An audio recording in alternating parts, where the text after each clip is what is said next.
ನೀವು ಹೇಳಿದಿರಾ? ಹರೇ ಕೃಷ್ಣ ಮಾತಾಜಿ. ಲೈವ್ ಮಾಡಿದ್ವಿ, ನನ್ನನ್ನು ಹೋಸ್ಟ್ ಮಾಡಿ ಮಾತಾಜಿ. ಮಾಡಿದೆ ನೋಡಿ. ಹರೇ ಕೃಷ್ಣ. ಧನ್ಯವಾದಗಳು ಮಾತಾಜಿ. ಹರೇ ಕೃಷ್ಣ ಮಾತಾಜಿ. ಹರೇ ಕೃಷ್ಣ ಮಾತಾಜಿ.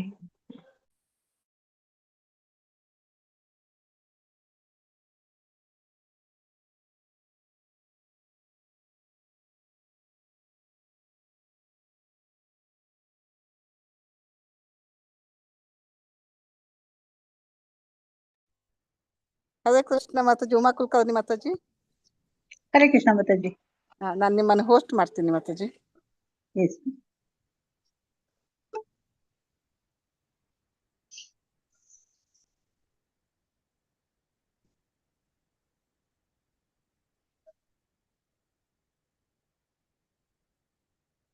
ಮಾಡಿದೆ ಮಾತಾಜಿ.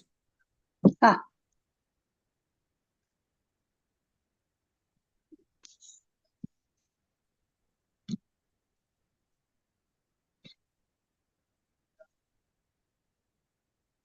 ಹರೇ ಕೃಷ್ಣ. ಹರೇ ಕೃಷ್ಣ ಎಲ್ಲರಿಗೂ. ಹರೇ ಕೃಷ್ಣ ಮಾತಾಜಿ. ಹರೇ ಕೃಷ್ಣ. ಹರೇ ಕೃಷ್ಣ ಮಾತಾಜಿ. ಹರೇ ಕೃಷ್ಣ. ಹರೇ ಕೃಷ್ಣ ಎಲ್ಲರಿಗೂ. ಕೃಷ್ಣ ದೇವೋತ್ತಮ ಪರಮ ಪುರುಷ ಬುಕ್ ಓದು ಒಂದು ಪುಸ್ತಕ ಓದುವ ತರಗತಿಗೆ ಎಲ್ಲರಿಗೂ ಸ್ವಾಗತ. ಇದನ್ನು ಆಯೋಜಿಸಿದಂತ ಶ್ರೀ ರಾಧಾ ಗೋವಿಂದ ಮಂದಿರ ಮಂಗಳೂರು ಇವರಿಗೆ ನಮ್ಮ ಪ್ರಣಾಮಗಳನ್ನು, ಮತ್ತೆ ಎಲ್ಲ ನಮ್ಮ ಗುರುಗಳಿಗೆ ಮತ್ತೆ ನನ್ನ ದೀಕ್ಷಾ ಗುರುಗಳಿಗೆ ಎಲ್ಲರಿಗೂ ವಂದನೆಗಳನ್ನು ಸಲ್ಲಿಸುತ್ತಾ ಈ ತರಗತಿಯನ್ನು ಶುರು ಮಾಡೋಣ. ಪ್ರಾರ್ಥನೆಯಿಂದಾಗಿ ಇದನ್ನು ಶುರು ಮಾಡೋಣ. ಮಾತಾಜಿ ಪ್ರಣಾಮಗಳು. ಪ್ರಣಾಮಗಳು ಮಾತಾಜಿ. ಓಂ ಅಜ್ಞಾನತಿಮಿರಾಂಧಸ್ಥ ಜ್ಞಾನಾಂಜನಶಲಾಕಯ ಚಕ್ಷುರುನ್ಮಿಲಿತಂ ಯೇನ ತಸ್ಮೈ ಶ್ರೀ ಗುರುವೇ ನಮಃ. ಶ್ರೀ ಚೈತನ್ಯ ಮನೋಭೀಷ್ಟಂ ಸ್ಥಾಪಿತಂ ಯೇನ ಭೂತಲೆ ಸ್ವಯಂ ರೂಪಃ ಕದಾ ಮಹ್ಯಂ ದದಾತಿ ಸ್ವಪದಾಂತಿಕಂ. ವಂದೇಹಂ ಶ್ರೀಗುರು ಶ್ರೀಯುತಪದಕಮಲಂ ಶ್ರೀಗುರೂನ್ ವೈಷ್ಣವಾಂಶ್ಚ ಶ್ರೀರೂಪಂ ಸಾಗ್ರಜಾತಂ ಸಗಣ ರಘುನಾಥಾನ್ವಿತಂ ಸಂಸಜೀವಂ ಸಾದ್ವೈತಂ ಸಾವಧೂತಂ ಪರಿಜನ ಸಹಿತಂ ಶ್ರೀಕೃಷ್ಣ ಚೈತನ್ಯ ದೇವಂ ಶ್ರೀ ರಾಧಾ ಕೃಷ್ಣ ಪಾದಾಂ ಸಗಣ ಲಲಿತಾ ಶ್ರೀ ವಿಶಾಖಾಮಿತಾಂಚ.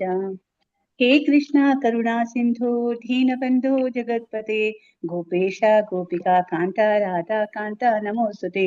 ತಪ್ತ ಕಾಂಚನ ಗೌರಾಂಗಿ ರಾಧೆ ವೃಂದಾವನೇಶ್ವರಿ ವೃಷಭಾನುಸುತೆ ದೇವಿ ಪ್ರಣಮಾಮಿ ಹರಿಪ್ರಿಯೆ. ವಾಂಛ ಕಲ್ಪತರುಭ್ಯಶ್ಚ ಕೃಪಾ ಸಿಂಧುಭ್ಯ ಏವ ಚ ಪತಿತಾನಾಂ ಪಾವನೇಭ್ಯೋ ವೈಷ್ಣವೇಭ್ಯೋ ನಮೋ ನಮಃ. ನಮೋ ವಿಷ್ಣು ಪದಾಯ ಕೃಷ್ಣ ಪ್ರೇಷ್ಠಾಯ ಭೂತಲೆ ಶ್ರೀಮತೆ ಭಕ್ತಿ ವೇದಾಂತ ಸ್ವಾಮಿನ್ ಇತಿ ನಾಮಿನೆ. ನಮಸ್ತೆ ಸಾರಸ್ವತಿ ದೇವಿ ಗೌರವಾಣಿ ಪ್ರಚಾರಿಣೆ ನಿರ್ವಿಶೇಷ ಶೂನ್ಯವಾದಿ ಪಾಶ್ಚಾತ್ಯ ದೇಶಧಾರಿಣೆ. ಜಯೋ ಶ್ರೀ ಕೃಷ್ಣ ಚೈತನ್ಯ ಪ್ರಭು ನಿತ್ಯಾನಂದ ಶ್ರೀ ಅದ್ವೈತ ಗದಾಧರ ಶ್ರೀವಾಸಾದಿ ಗೌರ ಭಕ್ತವೃಂದ. ಹರೇ ಕೃಷ್ಣ ಕೃಷ್ಣ ಕೃಷ್ಣ ಹರೇ ಹರೇ, ಹರೇ ರಾಮ ರಾಮ ರಾಮ ಹರೇ ಹರೇ. ಹರೇ ಕೃಷ್ಣ ಕೃಷ್ಣ ಕೃಷ್ಣ ಹರೇ ಹರೇ, ಹರೇ ರಾಮ ರಾಮ ರಾಮ ಹರೇ ಹರೇ. ಹರೇ ಕೃಷ್ಣ. ಮತ್ತೊಮ್ಮೆ ಕೃಷ್ಣ ದೇವೋತ್ತಮ ಪರಮ ಪುರುಷ ಪುಸ್ತಕ ಓದುವ ತರಗತಿಗೆ ಎಲ್ಲರಿಗೂ ಸ್ವಾಗತ. ಸಣ್ಣ ಈ ಪ್ರಾರ್ಥನೆಯೊಂದಿಗೆ ತರಗತಿಯನ್ನು ಶುರು ಮಾಡೋಣ. ಕೃಷ್ಣ ಕೃಷ್ಣ ಕೃಷ್ಣ ಕೃಷ್ಣ ಕೃಷ್ಣ ಕೃಷ್ಣ ಕೃಷ್ಣ ಹೇ ಕೃಷ್ಣ ಕೃಷ್ಣ ಕೃಷ್ಣ ಕೃಷ್ಣ ಕೃಷ್ಣ ಕೃಷ್ಣ ಕೃಷ್ಣ ಹೇ. ಕೃಷ್ಣ ಕೃಷ್ಣ ಕೃಷ್ಣ ಕೃಷ್ಣ ಕೃಷ್ಣ ಕೃಷ್ಣ ಕೃಷ್ಣ ಹೇ. ಕೃಷ್ಣ ಕೃಷ್ಣ ಕೃಷ್ಣ ಕೃಷ್ಣ ಕೃಷ್ಣ ಕೃಷ್ಣ ಹೇ. ಕೃಷ್ಣ ಕೃಷ್ಣ ಕೃಷ್ಣ ಕೃಷ್ಣ ಕೃಷ್ಣ ಕೃಷ್ಣ ಕೃಷ್ಣ ರಕ್ಷಾ ಮಾಂ. ಕೃಷ್ಣ ಕೃಷ್ಣ ಕೃಷ್ಣ ಕೃಷ್ಣ ಕೃಷ್ಣ ಕೃಷ್ಣ ರಕ್ಷಾ ಮಾಂ. ಕೃಷ್ಣ ಕೃಷ್ಣ ಕೃಷ್ಣ ಕೃಷ್ಣ ಕೃಷ್ಣ ಕೃಷ್ಣ ಪಾಹಿ ಮಾಂ. ಕೃಷ್ಣ ಕೃಷ್ಣ ಕೃಷ್ಣ ಕೃಷ್ಣ ಕೃಷ್ಣ ಪಾಹಿ ಮಾಂ. ರಾಮ ರಾಘವ ರಾಮ ರಾಘವ ರಾಮ ರಾಘವ ರಾಮ ರಾಘವ ರಕ್ಷಾ ಮಾಂ. ರಾಮ ರಾಘವ ರಾಮ ರಾಘವ ರಕ್ಷಾ ಮಾಂ. कृष्ण केशव केशव पाहि मां कृष्ण केशव कृष्ण केशव कृष्ण केशव पाहि मां राम राघव रक्ष मां कृष्ण केशव पाहि मां राम राघव रक्ष मां कृष्ण केशव पाहि मां श्री राम राघव रक्ष मां श्री कृष्ण केशव पाहि मां श्री राम राघव रक्ष मां श्री कृष्ण केशव पाहि मां ಹರೇ ಕೃಷ್ಣ. ಹರೇ ಕೃಷ್ಣ ಎಲ್ಲರಿಗೂ ಮಾತಾಜಿ. ಮತ್ತೊಮ್ಮೆ ಹರೇ ಕೃಷ್ಣ ಸ್ವಾಗತ. ಮಾತಾಜಿ, ಪ್ರಣಾಮಗಳು ಮಾತಾಜಿ. ಹರೇ ಕೃಷ್ಣ. ಪ್ರಣಾಮಗಳು ಮಾತಾಜಿ. ಪ್ರಣಾಮಗಳು ಮಾತಾಜಿ. ಮಾತಾಜಿ ಪ್ರವೀಣ ಮಾತಾಜಿ.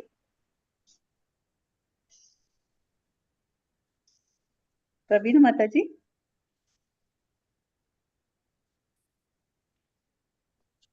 ಪ್ರವೀಣ ಮಾತಾಜಿ.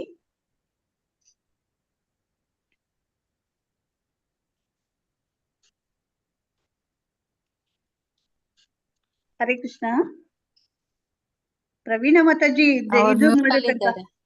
ಹಾ ಹೌದು, Mute ಅಲ್ಲಿ ಇದ್ದಾರೆ. ಫೋನ್ ಗಿರಲಿದ್ದಾರೆ, ಫೋನ್ ಅಲ್ಲಿ ಹರೇ ಕೃಷ್ಣ ಮಾತಾಜಿ.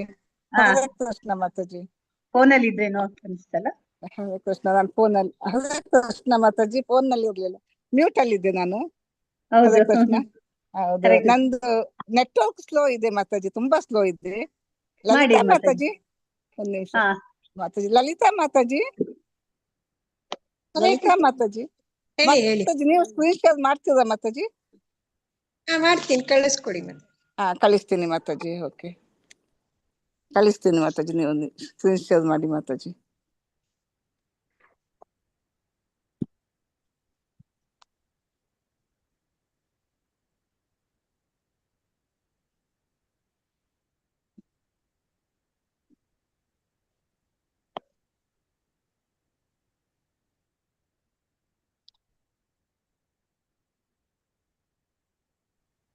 ನೋಡಿ ಮಾತಾಜಿ, ಕಳಿಸ್ತೆ ಮಾತಾಜಿ. ಕಳ್ಸಿದ್ರ? ಹೌದು. ಹರೇ ಈಗ ಕೃಷ್ಣ ಬನ್ನಿ. ಮಾತಾಜಿ. ಲಲಿತಾ ಮಾತಾಜಿ ಅವ್ರನ್ನ ಕೋವಸ್ಟ್ ಮಾಡಿ ಮಾತಾಜಿ. ಮಾತಾಜಿ ಮಾಡ್ತೀನಿ.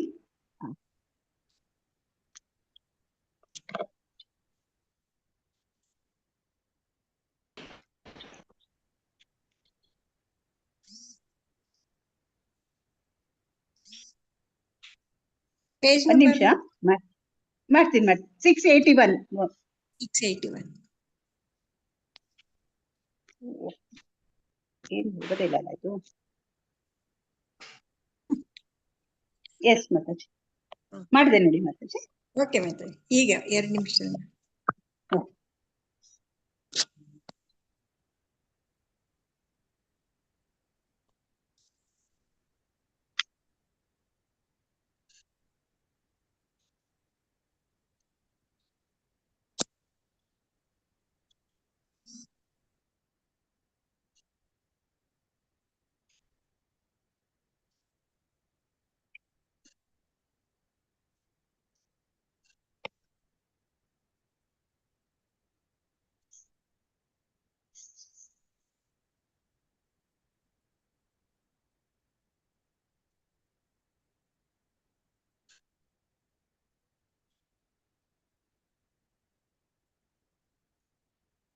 ಬಂದಿತ್ತು ಮಾತಾಜಿ.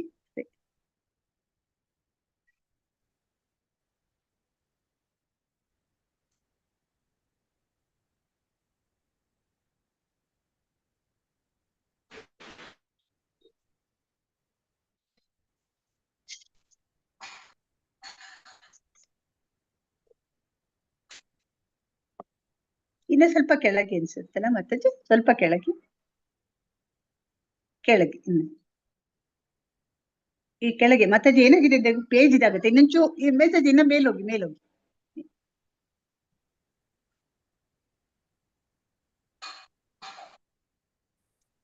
ಈ ಭೌತಿಕ ಜಗತ್ತಿನ ಅಂತ ಬರುತ್ತೆ ನೋಡಿ, ಇನ್ನೊಂಚೂರು ಬೇರೆ ಹಾ ಈಗ ಇದು ಮಾತಾಜಿ ಇಲ್ಲಿ. ಪ್ರವೀಣ ಮಾತಾಜಿ ಇದು ಓದಿಸ್ತೀರಾ? ಯಾರು ಹಾ ಓದಿಸ್ತೀರಾ ಹೌದು, ಮಾತಾಜಿ? ಬಂತು ಮಾತಾಜಿ. ಹಾ ಬನ್ನಿ. ಓದಿಸ್ತೇನೆ ಮಾತಾಜಿ ನಾನು. S G Prabhavati Mataji unmute ಮಾಡ್ಕೊಳ್ಳಿ. ಹರೇ ಕೃಷ್ಣ. S G Prabhavati Mataji.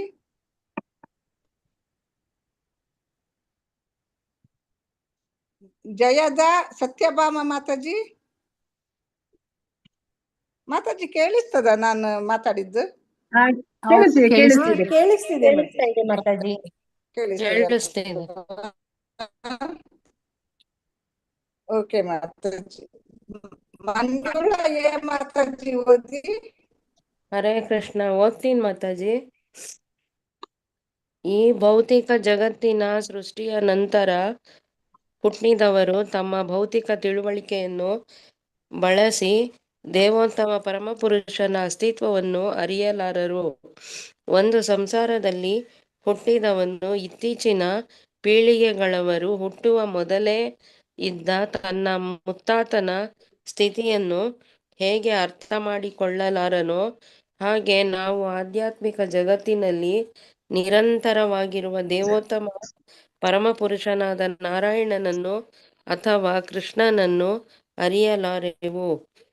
ಶಾಶ್ವತವಾಗಿ ಭಗವಂತನ ಆಧ್ಯಾತ್ಮಿಕ ರಾಜ್ಯದಲ್ಲಿ ಸನಾತನ ಧಾಮ ವಾಸಿಸುವ ಪರಮ ಪುರುಷನ ಬಳಿಗೆ ಭಕ್ತಿಪೂರ್ವಕ ಸೇವೆಯಿಂದ ಮಾತ್ರ ಹೋಗಲು ಸಾಧ್ಯ ಎಂದು ಭಗವದ್ಗೀತೆಯ 8ನೇ ಅಧ್ಯಾಯದಲ್ಲಿ ಹೇಳಿದೆ.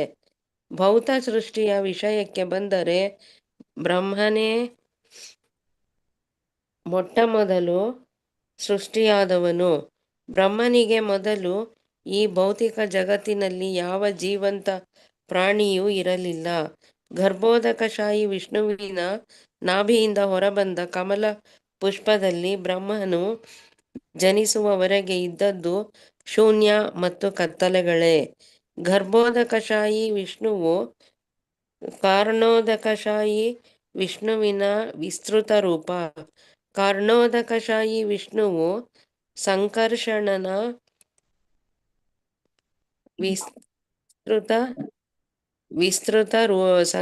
ವಿಸ್ತೃತ ರೂಪ. ಸಂಕರ್ಷಣನು ಬಲರಾಮನ ವಿಸ್ತೃತ ರೂಪ. ಬಲರಾಮನು ಕೃಷ್ಣನ ತಕ್ಷಣದ ವಿಸ್ತೃತ ರೂಪ. ಬ್ರಹ್ಮನ ಸೃಷ್ಟಿಯಾದ ನಂತರ 2 ವರ್ಗಗಳ ದೇವತೆಗಳು ಹುಟ್ಟಿದರು. ಸನ್ಯಾಸನ ಪ್ರತಿನಿಧಿಗಳಾದ ಸನಕ, ಸನಾತನ, ಸನಂದ ಮತ್ತು ಸನತ್ ಕುಮಾರರಂತಹ ದೇವತೆಗಳು ಮತ್ತು ಈ ಭೌತಿಕ ಜಗತ್ತಿನಲ್ಲಿ ಸುಖವನ್ನು ಬಯಸುವ ಮರೀಚಿಯಂತಹ ದೇವತೆಗಳು ಮತ್ತು ಅವರ ಸಂತಾನದವರು. ಮನುಷ್ಯರು ಸೇರಿದಂತೆ ಎಲ್ಲ ಜೀವಿಗಳು ಕ್ರಮೇಣ ಈ ದೇವತೆಗಳಿಂದ ಬಂದವರು. ಹೀಗೆ ಈ ಭೌತಿಕ ಜಗತ್ತಿನಲ್ಲಿ ಬ್ರಹ್ಮನು ಸೇರಿದಂತೆ ಎಲ್ಲ ದೇವತೆಗಳನ್ನು ರಾಕ್ಷಸರನ್ನು ಆಧುನಿಕರು ಎಂದೇ ಭಾವಿಸಬೇಕಾಗುತ್ತದೆ. ಹೀಗೆಂದರೆ ಅವರೆಲ್ಲ ಈಚೆಗೆ ಹುಟ್ಟಿದವರು ಎಂದರ್ಥ. ಆದುದರಿಂದ ಒಂದು ಸಂಸಾರದಲ್ಲಿ ಇತ್ತೀಚೆಗೆ ಹುಟ್ಟಿದ ಮನುಷ್ಯನು ಬಹು ಹಿಂದಿನ ತನ್ನ ಪೂರ್ವಿಕನ ಸ್ಥಿತಿಯನ್ನು ಹೇಗೆ ಅರ್ಥ ಮಾಡಿಕೊಳ್ಳಲಾರನೋ ಹಾಗೆಯೇ ಈ ಭೌತಿಕ ಜಗತ್ತಿನಲ್ಲಿರುವ ಯಾರಿಗೂ ಆಧ್ಯಾತ್ಮಿಕ ಜಗತ್ತಿನಲ್ಲಿ ಪರಮಪ್ರಭುವಿನ ಸ್ಥಾನವನ್ನು ಅರ್ಥ ಮಾಡಿಕೊಳ್ಳುವುದು ಸಾಧ್ಯವಿಲ್ಲ. ಏಕೆಂದರೆ ಈ ಭೌತಿಕ ಜಗತ್ತಿನ ಸೃಷ್ಟಿಯಾದದ್ದೇ ಈಚೆಗೆ. ಭೌತಿಕ ಜಗತ್ತಿನ ಎಲ್ಲ ಅಭಿವ್ಯಕ್ತಿಗಳು ಎಂದರೆ ಕಾಲದ ಅಂಶಗಳು, ಜೀವಿಗಳು, ವೇದಗಳು ಮತ್ತು ಸ್ಥೂಲ ಮತ್ತು ಸೂಕ್ಷ್ಮ ಅಂಶಗಳು ಇವೆಲ್ಲವೂ ಬಹುಕಾಲದಿಂದ ಇದ್ದರೂ ಕಾಲದ ಯಾವುದೋ ಒಂದು ಬಿಂದುವಿನಲ್ಲಿ ಸೃಷ್ಟಿಯಾದವು. ಈ ಸೃಷ್ಟಿಯಲ್ಲಿ ಉತ್ಪನ್ನವಾದದ್ದು ಅಥವಾ ಸೃಷ್ಟಿಯ ಮೂಲವನ್ನು ಅರ್ಥ ಮಾಡಿಕೊಳ್ಳುವ ಸಾಧನವಾದದ್ದು. ಇದನ್ನು ನವೀನ ಎಂದೇ ಕರೆಯಬೇಕು. ಹರೇ ಕೃಷ್ಣ. ಧನ್ಯವಾದಗಳು ಮಾತಾಜಿ. ಧನ್ಯವಾದಗಳು ಮಾತಾಜಿ. ಹರೇ ಕೃಷ್ಣ ಮಾತಾಜಿ.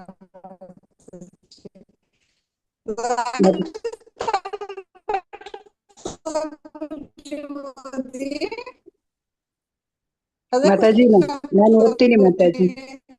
ಪ್ರಭಾವತಿ ಓದ್ತೀನಿ ಮಾತಾಜಿ.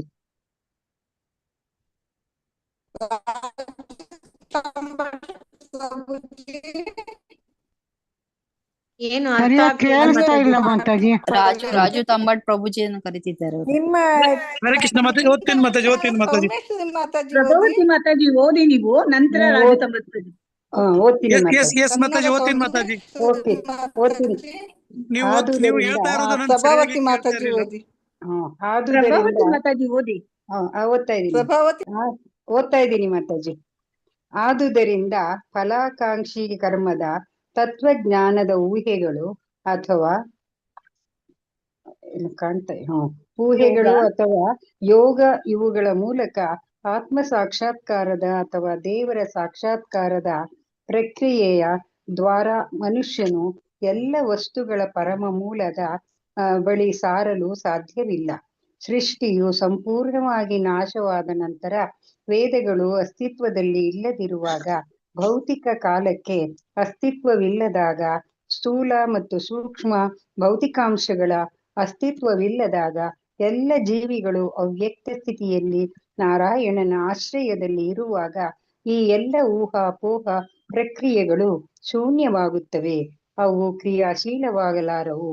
ಆದರೆ ಹೊರಗಿನ ಆಧ್ಯಾತ್ಮಿಕ ಜಗತ್ತಿನಲ್ಲಿ ಭಕ್ತಿಪೂರ್ವಕ ಸೇವೆಯು ಸದಾ ನಡೆಯುತ್ತಲೇ ಇರುತ್ತದೆ.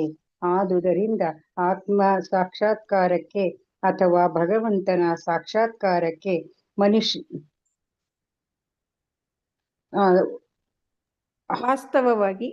ವಾಸ್ತವವಾಗಿ ಇರುವ ಒಂದೇ ವಿಧಾನವೆಂದರೆ ಭಕ್ತಿಪೂರ್ವಕ ಸೇವೆ.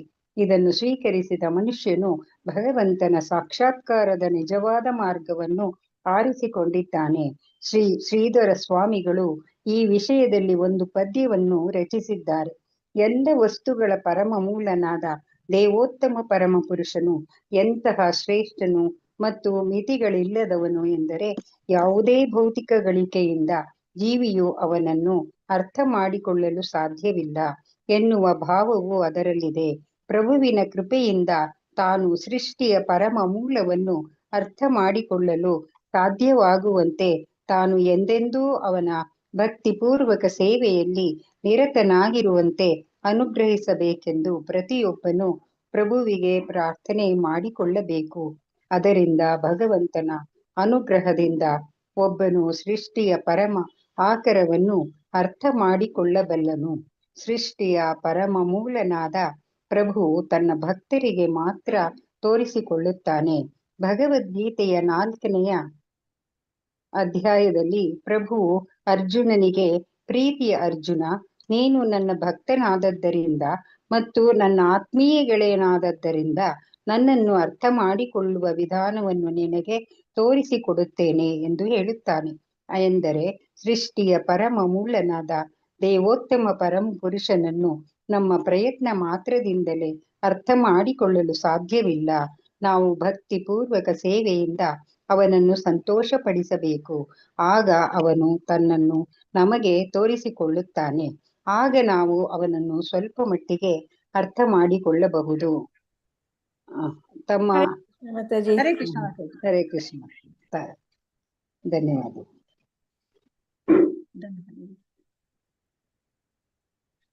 ರಾಜು ತಂಬಟ್ ಪ್ರಭುಜಿ. ಎಸ್ ಮಾತಾಜಿ. ಹರೇ ಕೃಷ್ಣ ಓದ್ತೀನಿ ಮಾತಾಜಿ. ತಮ್ಮ ಮಾನಸಿಕ ಊಹೆಗಳಿಂದಲೇ ಪರಮ ಮೂಲವನ್ನು ಅರ್ಥ ಮಾಡಿಕೊಳ್ಳಲು ಪ್ರಯತ್ನಿಸಿದ ಬೇರೆ ಬೇರೆ ಬಗೆಯ ತತ್ವಜ್ಞಾನಿಗಳಿದ್ದಾರೆ. ಅವರು ಸಾಮಾನ್ಯವಾಗಿ 6 ಬಗೆಯ ಮಾನಸಿಕ ಊಹೆಗಳನ್ನು ಮಾಡುವವರು. ಅವರಿಗೆ ಸದ್ದರ್ಶನ ಎಂದು ಹೆಸರು. ಈ ತತ್ವಜ್ಞಾನಿಗಳಿಗೆಲ್ಲ ನಿರಾಕಾರವಾದಿಗಳು ಅವರನ್ನು ಮಾಯಾವಾದಿ ಎಂದು ಕರೆಯುತ್ತಾರೆ. ಅವರಲ್ಲಿ ಪ್ರತಿಯೊಬ್ಬರು ತಮ್ಮದೇ ಅಭಿಪ್ರಾಯಗಳನ್ನು ಸ್ಥಾಪಿಸಲು ಪ್ರಯತ್ನಿಸುತ್ತಾರೆ. ಆದರೆ ಕೆಲ ಕಾಲ ನಂತರ ರಾಜಿ ಮಾಡಿಕೊಂಡು ಎಲ್ಲ ಅಭಿಪ್ರಾಯಗಳು ಒಂದೇ ಗುರಿಗೆ ಕೊಂಡೊಯ್ಯುತ್ತವೆ. ಆದ್ದರಿಂದ ಎಲ್ಲ ಅಭಿಪ್ರಾಯಗಳ ನ್ಯಾಯಸಮ್ಮತ ಎಂದು ಹೇಳಿದ್ದಾರೆ. ಆದರೆ ವೇದಗಳ ಸಾಕಾರ ರೂಪಗಳ ಪ್ರಾರ್ಥನೆಯಂತೆ ಅವುಗಳಲ್ಲಿ ಯಾವುದೂ ನ್ಯಾಯಸಮ್ಮತವಲ್ಲ.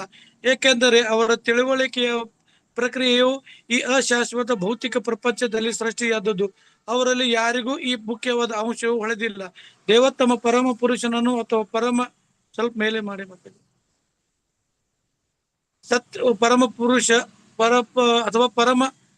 ಪುರುಷನನ್ನು ಅಥವಾ ಪರಮ ಸತ್ಯವನ್ನು ಭಕ್ತಿಪೂರ್ವಕ ಸೇವೆಯಿಂದ ಮಾತ್ರವೇ ಅರ್ಥ ಮಾಡಿಕೊಳ್ಳಲು ಸಾಧ್ಯ.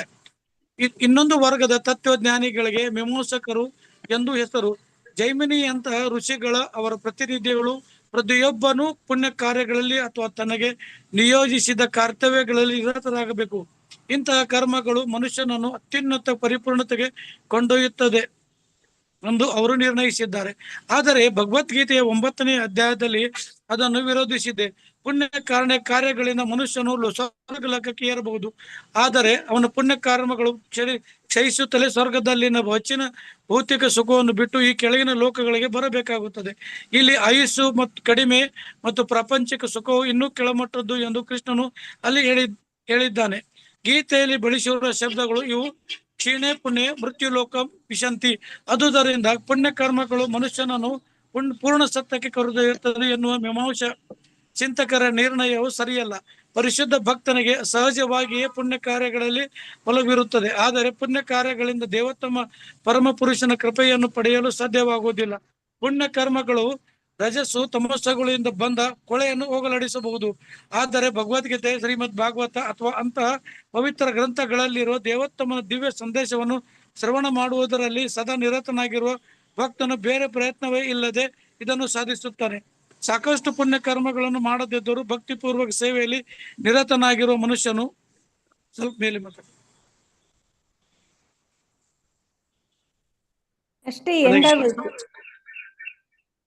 ಅಷ್ಟೇ ಮುಗಿತು ಮಾತಾಜಿ. ಹೌದಾ, ಸ್ವಲ್ಪ ಮೇಲೆ ಮಾಡ್ಬೇಕು. ಅಲ್ಲಿ ಎಂಡ್ ಆಯ್ತಂತೆ ಪ್ರಭುಜಿ ಅವ್ರದ್ದು ಅಲ್ಲಿದು.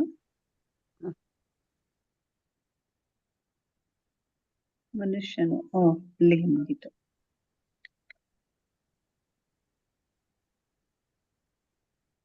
ಇಲ್ಲಿಗೆ ಎಂಡ್ ಆಗೋಗಿದೆ. ಯಾವ ಬುಕ್ ಇನ್ನೊಂದು PDF ಕಳಿಸ್ಬೇಕು ಅವ್ರು ಮಾತ್ರ. ಹೌದು, ಇನ್ನೊಂದು PDF ಅಲ್ಲಿವರೆಗೂ ಇದನ್ನ ಹೇಳ್ತಾ ಇರ್ತೀನಿ, ಆಯ್ತಾ? ಅದು ಪೂರ್ಣ ಮಾಡಲ ಮಾತಾಜಿ. ನಾನು ಬುಕ್ಸ್ ಇದೆ ಬೇಕಾದ್ರೆ ನನ್ನ ಹತ್ರ. ಫುಲ್ ಪ್ಯಾರಾ ಮಾಡ್ಬಿಡಿ ಹೋಗ್ಲಿ ಪ್ರಭುಜಿ. ಓಕೆ ಓಕೆ ಮಾತಾಜಿ, ಅದು ಬುಕ್ಸ್ ತೆಗಿತೀನಿ. ಬುಕ್ಸ್ ಮಾಡ್ತೀನಿ ಮಾತಾಜಿ. ಎಷ್ಟದು ಪೇಜ್ ನಂಬರ್ ಎಷ್ಟಿದೆ ಮಾತಾಜಿ? ಅದು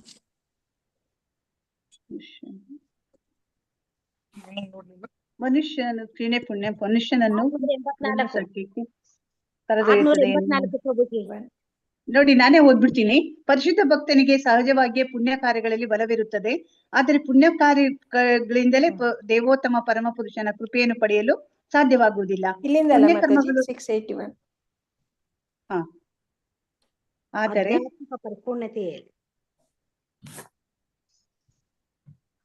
ಅದಲ್ಲ, ವಾಪಸ್ ನೀವ್ ಇದು ಹೇಳ್ತಾ ಇದ್ದೀರಾ ಮಾತಾಡಿ, ಎಕ್ಸ್ಪ್ಲೈನ್ ಮಾಡ್ಲಾ?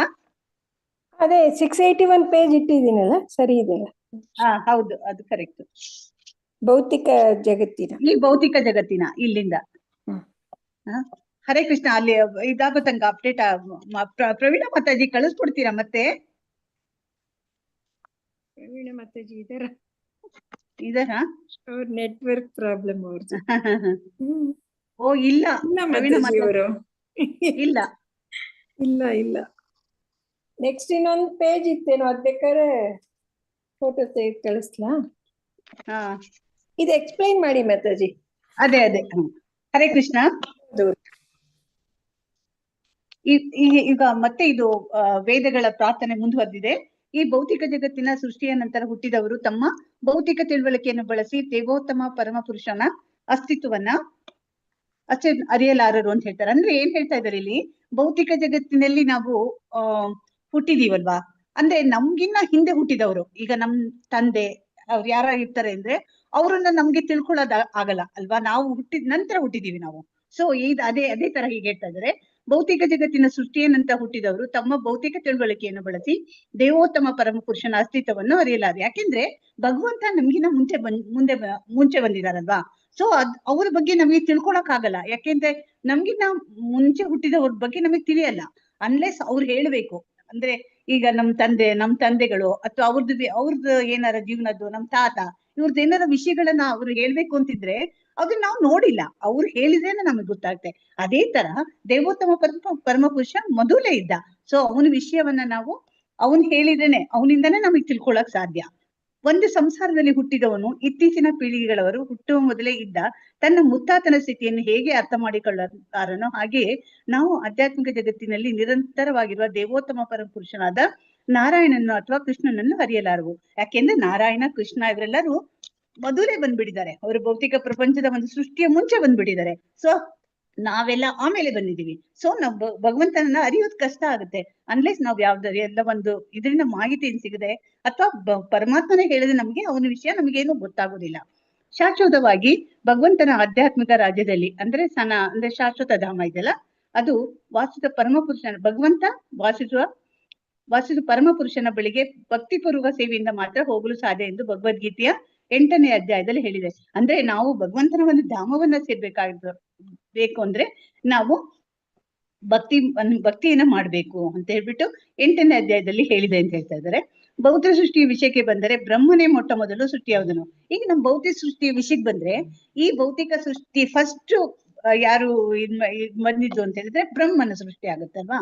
ಭೌತಿಕ ಸೃಷ್ಟಿ ವಿಷಯಕ್ಕೆ ಬಂದ್ರೆ ಬ್ರಹ್ಮನೇ ಫಸ್ಟ್ ಮೊದಲು ಬಂದವನು. ಬ್ರಹ್ಮನಿಗೆ ಮೊದಲು ಈ ಭೌತಿಕ ಜಗತ್ತಲ್ಲಿ ಯಾವ ಜೀವಂತ ಪ್ರಾಣಿಯೂ ಇರಲಿಲ್ಲ.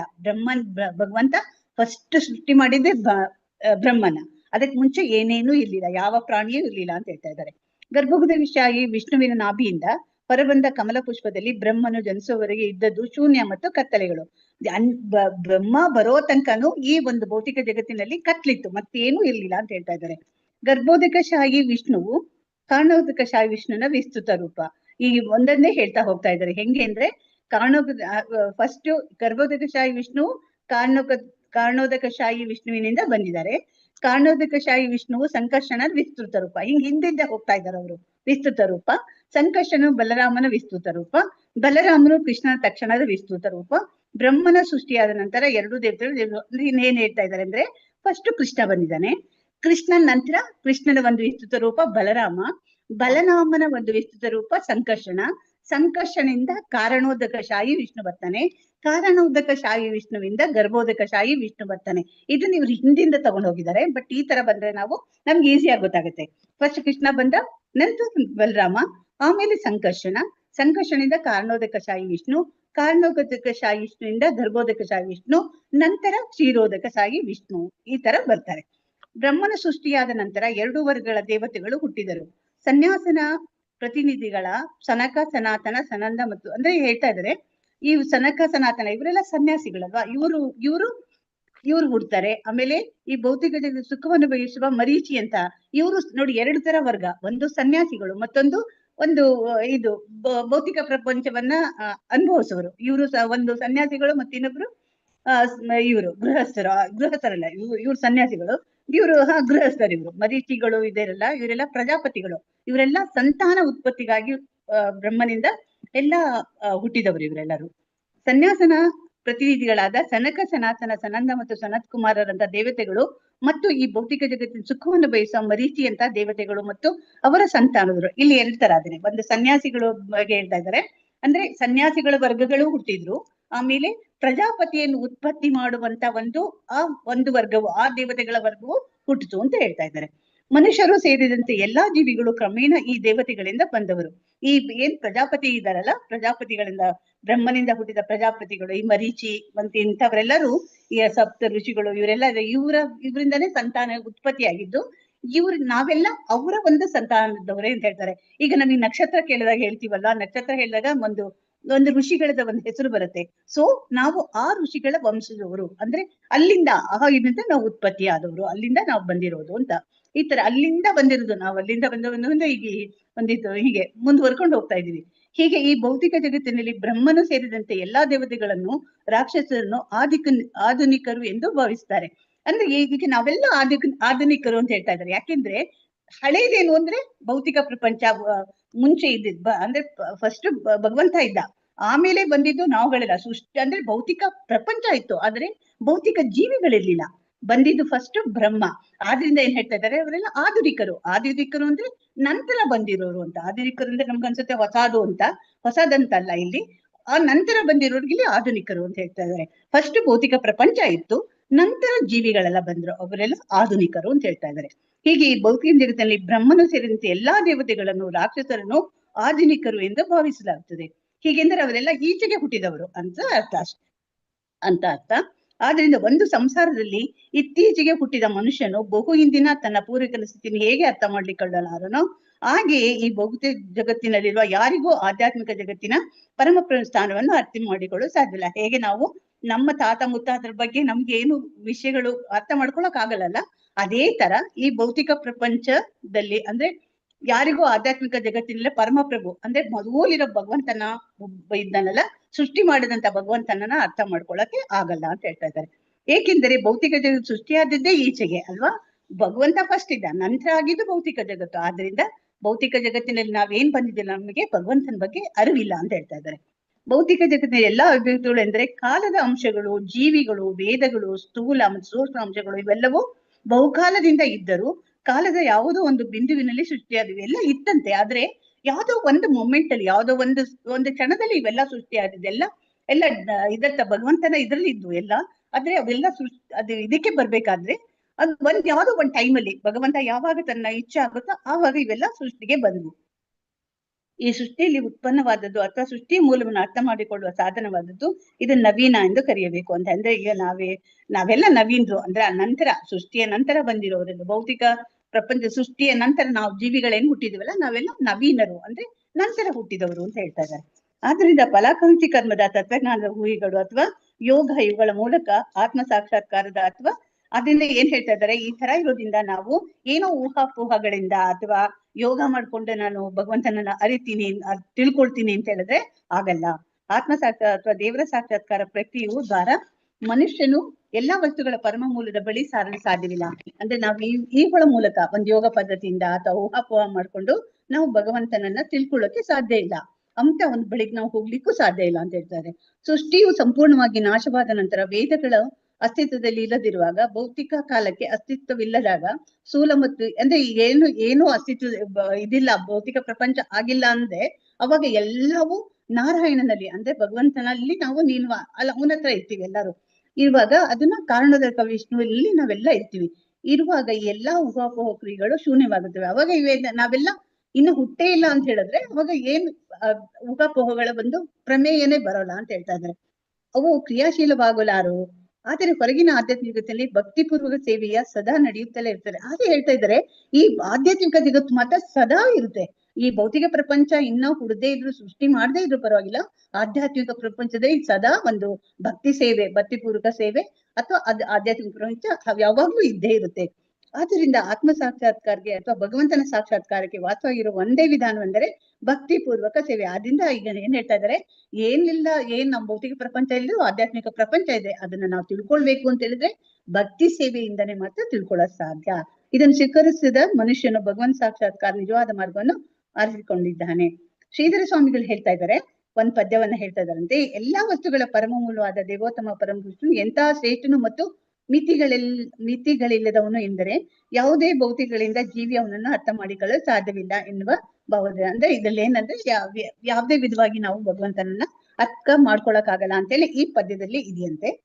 ಪ್ರಭುವಿನ ಕೃಪೆಯಿಂದ ಇಲ್ಲಿ ಹೇಳ್ತಾ ಇದ್ದಾರೆ, ಆ ಪದ್ಯದಲ್ಲಿ ಪ್ರಭುವಿನ ಕೃಪೆಯಿಂದ ತಾನು ಸೃಷ್ಟಿಯ ಪರಮ ಮೂಲವನ್ನು ಅರ್ಥ ಮಾಡಿಕೊಳ್ಳಲು ಸಾಧ್ಯವಾಗುವಂತೆ ತಾನು ಎಂದೆಂದೂ ಅವನ ಭಕ್ತಿ ಪೂರ್ವಕ ಸೇವೆಯಲ್ಲಿ ನಿರತವಾಗುವಂತೆ ಅನುಗ್ರಹಿಸಬೇಕೆಂದು ಪ್ರತಿಯೊಬ್ಬರೂ ಪ್ರಭುವಿಗೆ ಪ್ರಾರ್ಥನೆ ಮಾಡಿಕೊಳ್ಳಬೇಕು. ಅವ್ರ ಶ್ರೀಧರ ಸ್ವಾಮಿಗಳು ಹೇಳ್ತಾ ಇದ್ದಾರೆ, ನಾವು ಭಗವಂತನನ್ನ ಪ್ರಾರ್ಥನೆ ಮಾಡ್ಕೋಬೇಕು. ಅಂದ್ರೆ ನಿನ್ನನ್ನು ಅರ್ಥ ಮಾಡ್ಕೊಳ್ಳೋ ಒಂದು ಶಕ್ತಿಯನ್ನ ಅಥವಾ ನಮ್ಗೆ ಸಾಧ್ಯವಾಗುವಂತೆ ಮಾಡುವಂತ ಭಗವಂತನನ್ನ ಕೇಳ್ಕೋಬೇಕಂತೆ ನಾವು. ಅದರಿಂದ ಭಗವಂತನ ಅನುಗ್ರಹದಿಂದ ಒಬ್ಬನು ಸೃಷ್ಟಿಯ ಪರಮ ಆಕಾರವನ್ನು ಅರ್ಥ ಮಾಡಿಕೊಳ್ಳಲು, ಆವಾಗ ನಾವು ಯಾವಾಗ ಭಗವಂತನನ್ನ ನಾವು ಭಕ್ತಿ ಸೇವೆ ಮಾಡ್ತೀವೋ ಅವಾಗ ಭಗವಂತನನ್ನ ಅರ್ಥ ಮಾಡ್ಕೊಳಕ್ಕೆ, ಅವನ ಒಂದು ಚಟುವಟಿಕೆಗಳು ಎಲ್ಲ ಅವನನ್ನ ಅರ್ಥ ಮಾಡ್ಕೊಳಕ್ಕೆ, ಅವನ ಕಾರ್ಯಗಳನ್ನ ಅರ್ಥ ಮಾಡ್ಕೊಳಕ್ಕೆ ಸಾಧ್ಯ ಆಗುತ್ತೆ. ಸೃಷ್ಟಿಯ ಪರಮ ಮೂಲವಾದ ಪ್ರಭುವು ತನ್ನ ಭಕ್ತರಿಗೆ ಮಾತ್ರ ತೋರಿಸಿಕೊಳ್ಳುತ್ತಾನೆ ಅಲ್ವಾ, ಭಕ್ತರಿಗೆ ಮಾತ್ರ ಅವನು ತೋರಿಸ್ಕೊಳ್ತಾನೆ. ಭಗವದ್ಗೀತೆಯ 4ನೇ ಅಧ್ಯಾಯದಲ್ಲಿ ಪ್ರಭು ಅರ್ಜುನನಿಗೆ ಹೇಳ್ತಾನಲ್ಲ, 4ನೇ ಅಧ್ಯಾಯದಲ್ಲಿ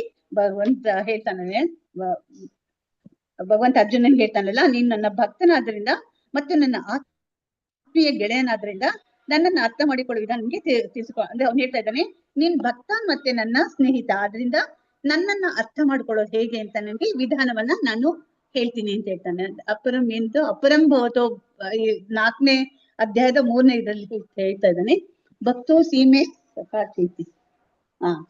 ಅಲ್ಲಿ 4ನೇ ಅಧ್ಯಾಯದ 3ನೇದಲ್ಲಿ ಹೇಳ್ತಾನೆ, ಭಕ್ತೋ ಸೀಮೆ ಸಖಾಚೇತಿ ರಹಸ್ಯಂ ಏತದ್ ಉತ್ತಮಂ ಅಂತಾನೆ. ಅದೇ ನೀನು ನನ್ನ ಗೆಳೆಯ ಮತ್ತೆ ಭಕ್ತ, ಆದ್ರಿಂದ ನಿನಗೆ ನನ್ನನ್ನ ಅರಿಯುವ ಒಂದು ವಿಜ್ಞಾನವನ್ನ ನಾನ್ ನಿನಗೆ ತಿಳಿಸ್ಕೊಡ್ತೀನಿ ಅಂತ ಭಗವಂತ ಹೇಳ್ತಾ ಇದ್ದಾನೆ. ಎಂದ್ರೆ ಸೃಷ್ಟಿಯ ಪರಮ ಮೂಲನಾದ ದೇವೋತ್ತಮ ಪರಮನನ್ನು ನಮ್ಮ ಪ್ರಯತ್ನ ಮಾತ್ರದಿಂದ ಅರ್ಥ ಮಾಡಿಕೊಳ್ಳೋ ಸಾಧ್ಯ ಇಲ್ಲ. ಅಂದ್ರೆ ನಮ್ಗೆ ಇವಾಗ ನಮ್ಗೆ ಗೊತ್ತಾಗುತ್ತೆ ನಾವೇ ಯಾವ ತರದಲ್ಲಿ ಭಗವಂತನ ಅರ್ಥ ಮಾಡ್ಕೊಳಕ್ ಆಗಲ್ಲ. ಅವನ ಅನುಗ್ರಹ ಇದ್ದನೆ ನಾವ್ ಏನು ತಿಳ್ಕೊಳಕ್ ಸಾಧ್ಯ ಇಲ್ಲ. ಆದ್ರಿಂದ ಭಗವಂತನ ಅನುಗ್ರಹ ನಮಗೆ ಖಂಡಿತ ಬೇಕು. ನಮ್ಮ ಪ್ರಯತ್ನ ಇರ್ಬೇಕು, ಆದ್ರೆ ಅವನ ಅನುಗ್ರಹ ಖಂಡಿತ ಬರ್ಬೇಕಾಗತ್ತೆ. ನಾವು ಭಕ್ತಿ ಪೂರ್ವಕ ಸೇವೆಯಿಂದ ಅವನನ್ನು ಸಂತೋಷ ಪಡಿಸಬೇಕು. ಆಗ ಅವನು ತನ್ನನ್ನು ನಮಗೆ ತೋರಿಸಿಕೊಳ್ಳುತ್ತಾನೆ. ಆಗ ನಾವು ಅವನನ್ನು ಸ್ವಲ್ಪ ಮಟ್ಟಿಗೆ ಅವಾಗ ನಾವು ಅವನನ್ನ ಅರ್ಥ ಮಾಡ್ಕೊಳ್ಳಕ್ಕೆ ಸಾಧ್ಯ ಆಗುತ್ತೆ.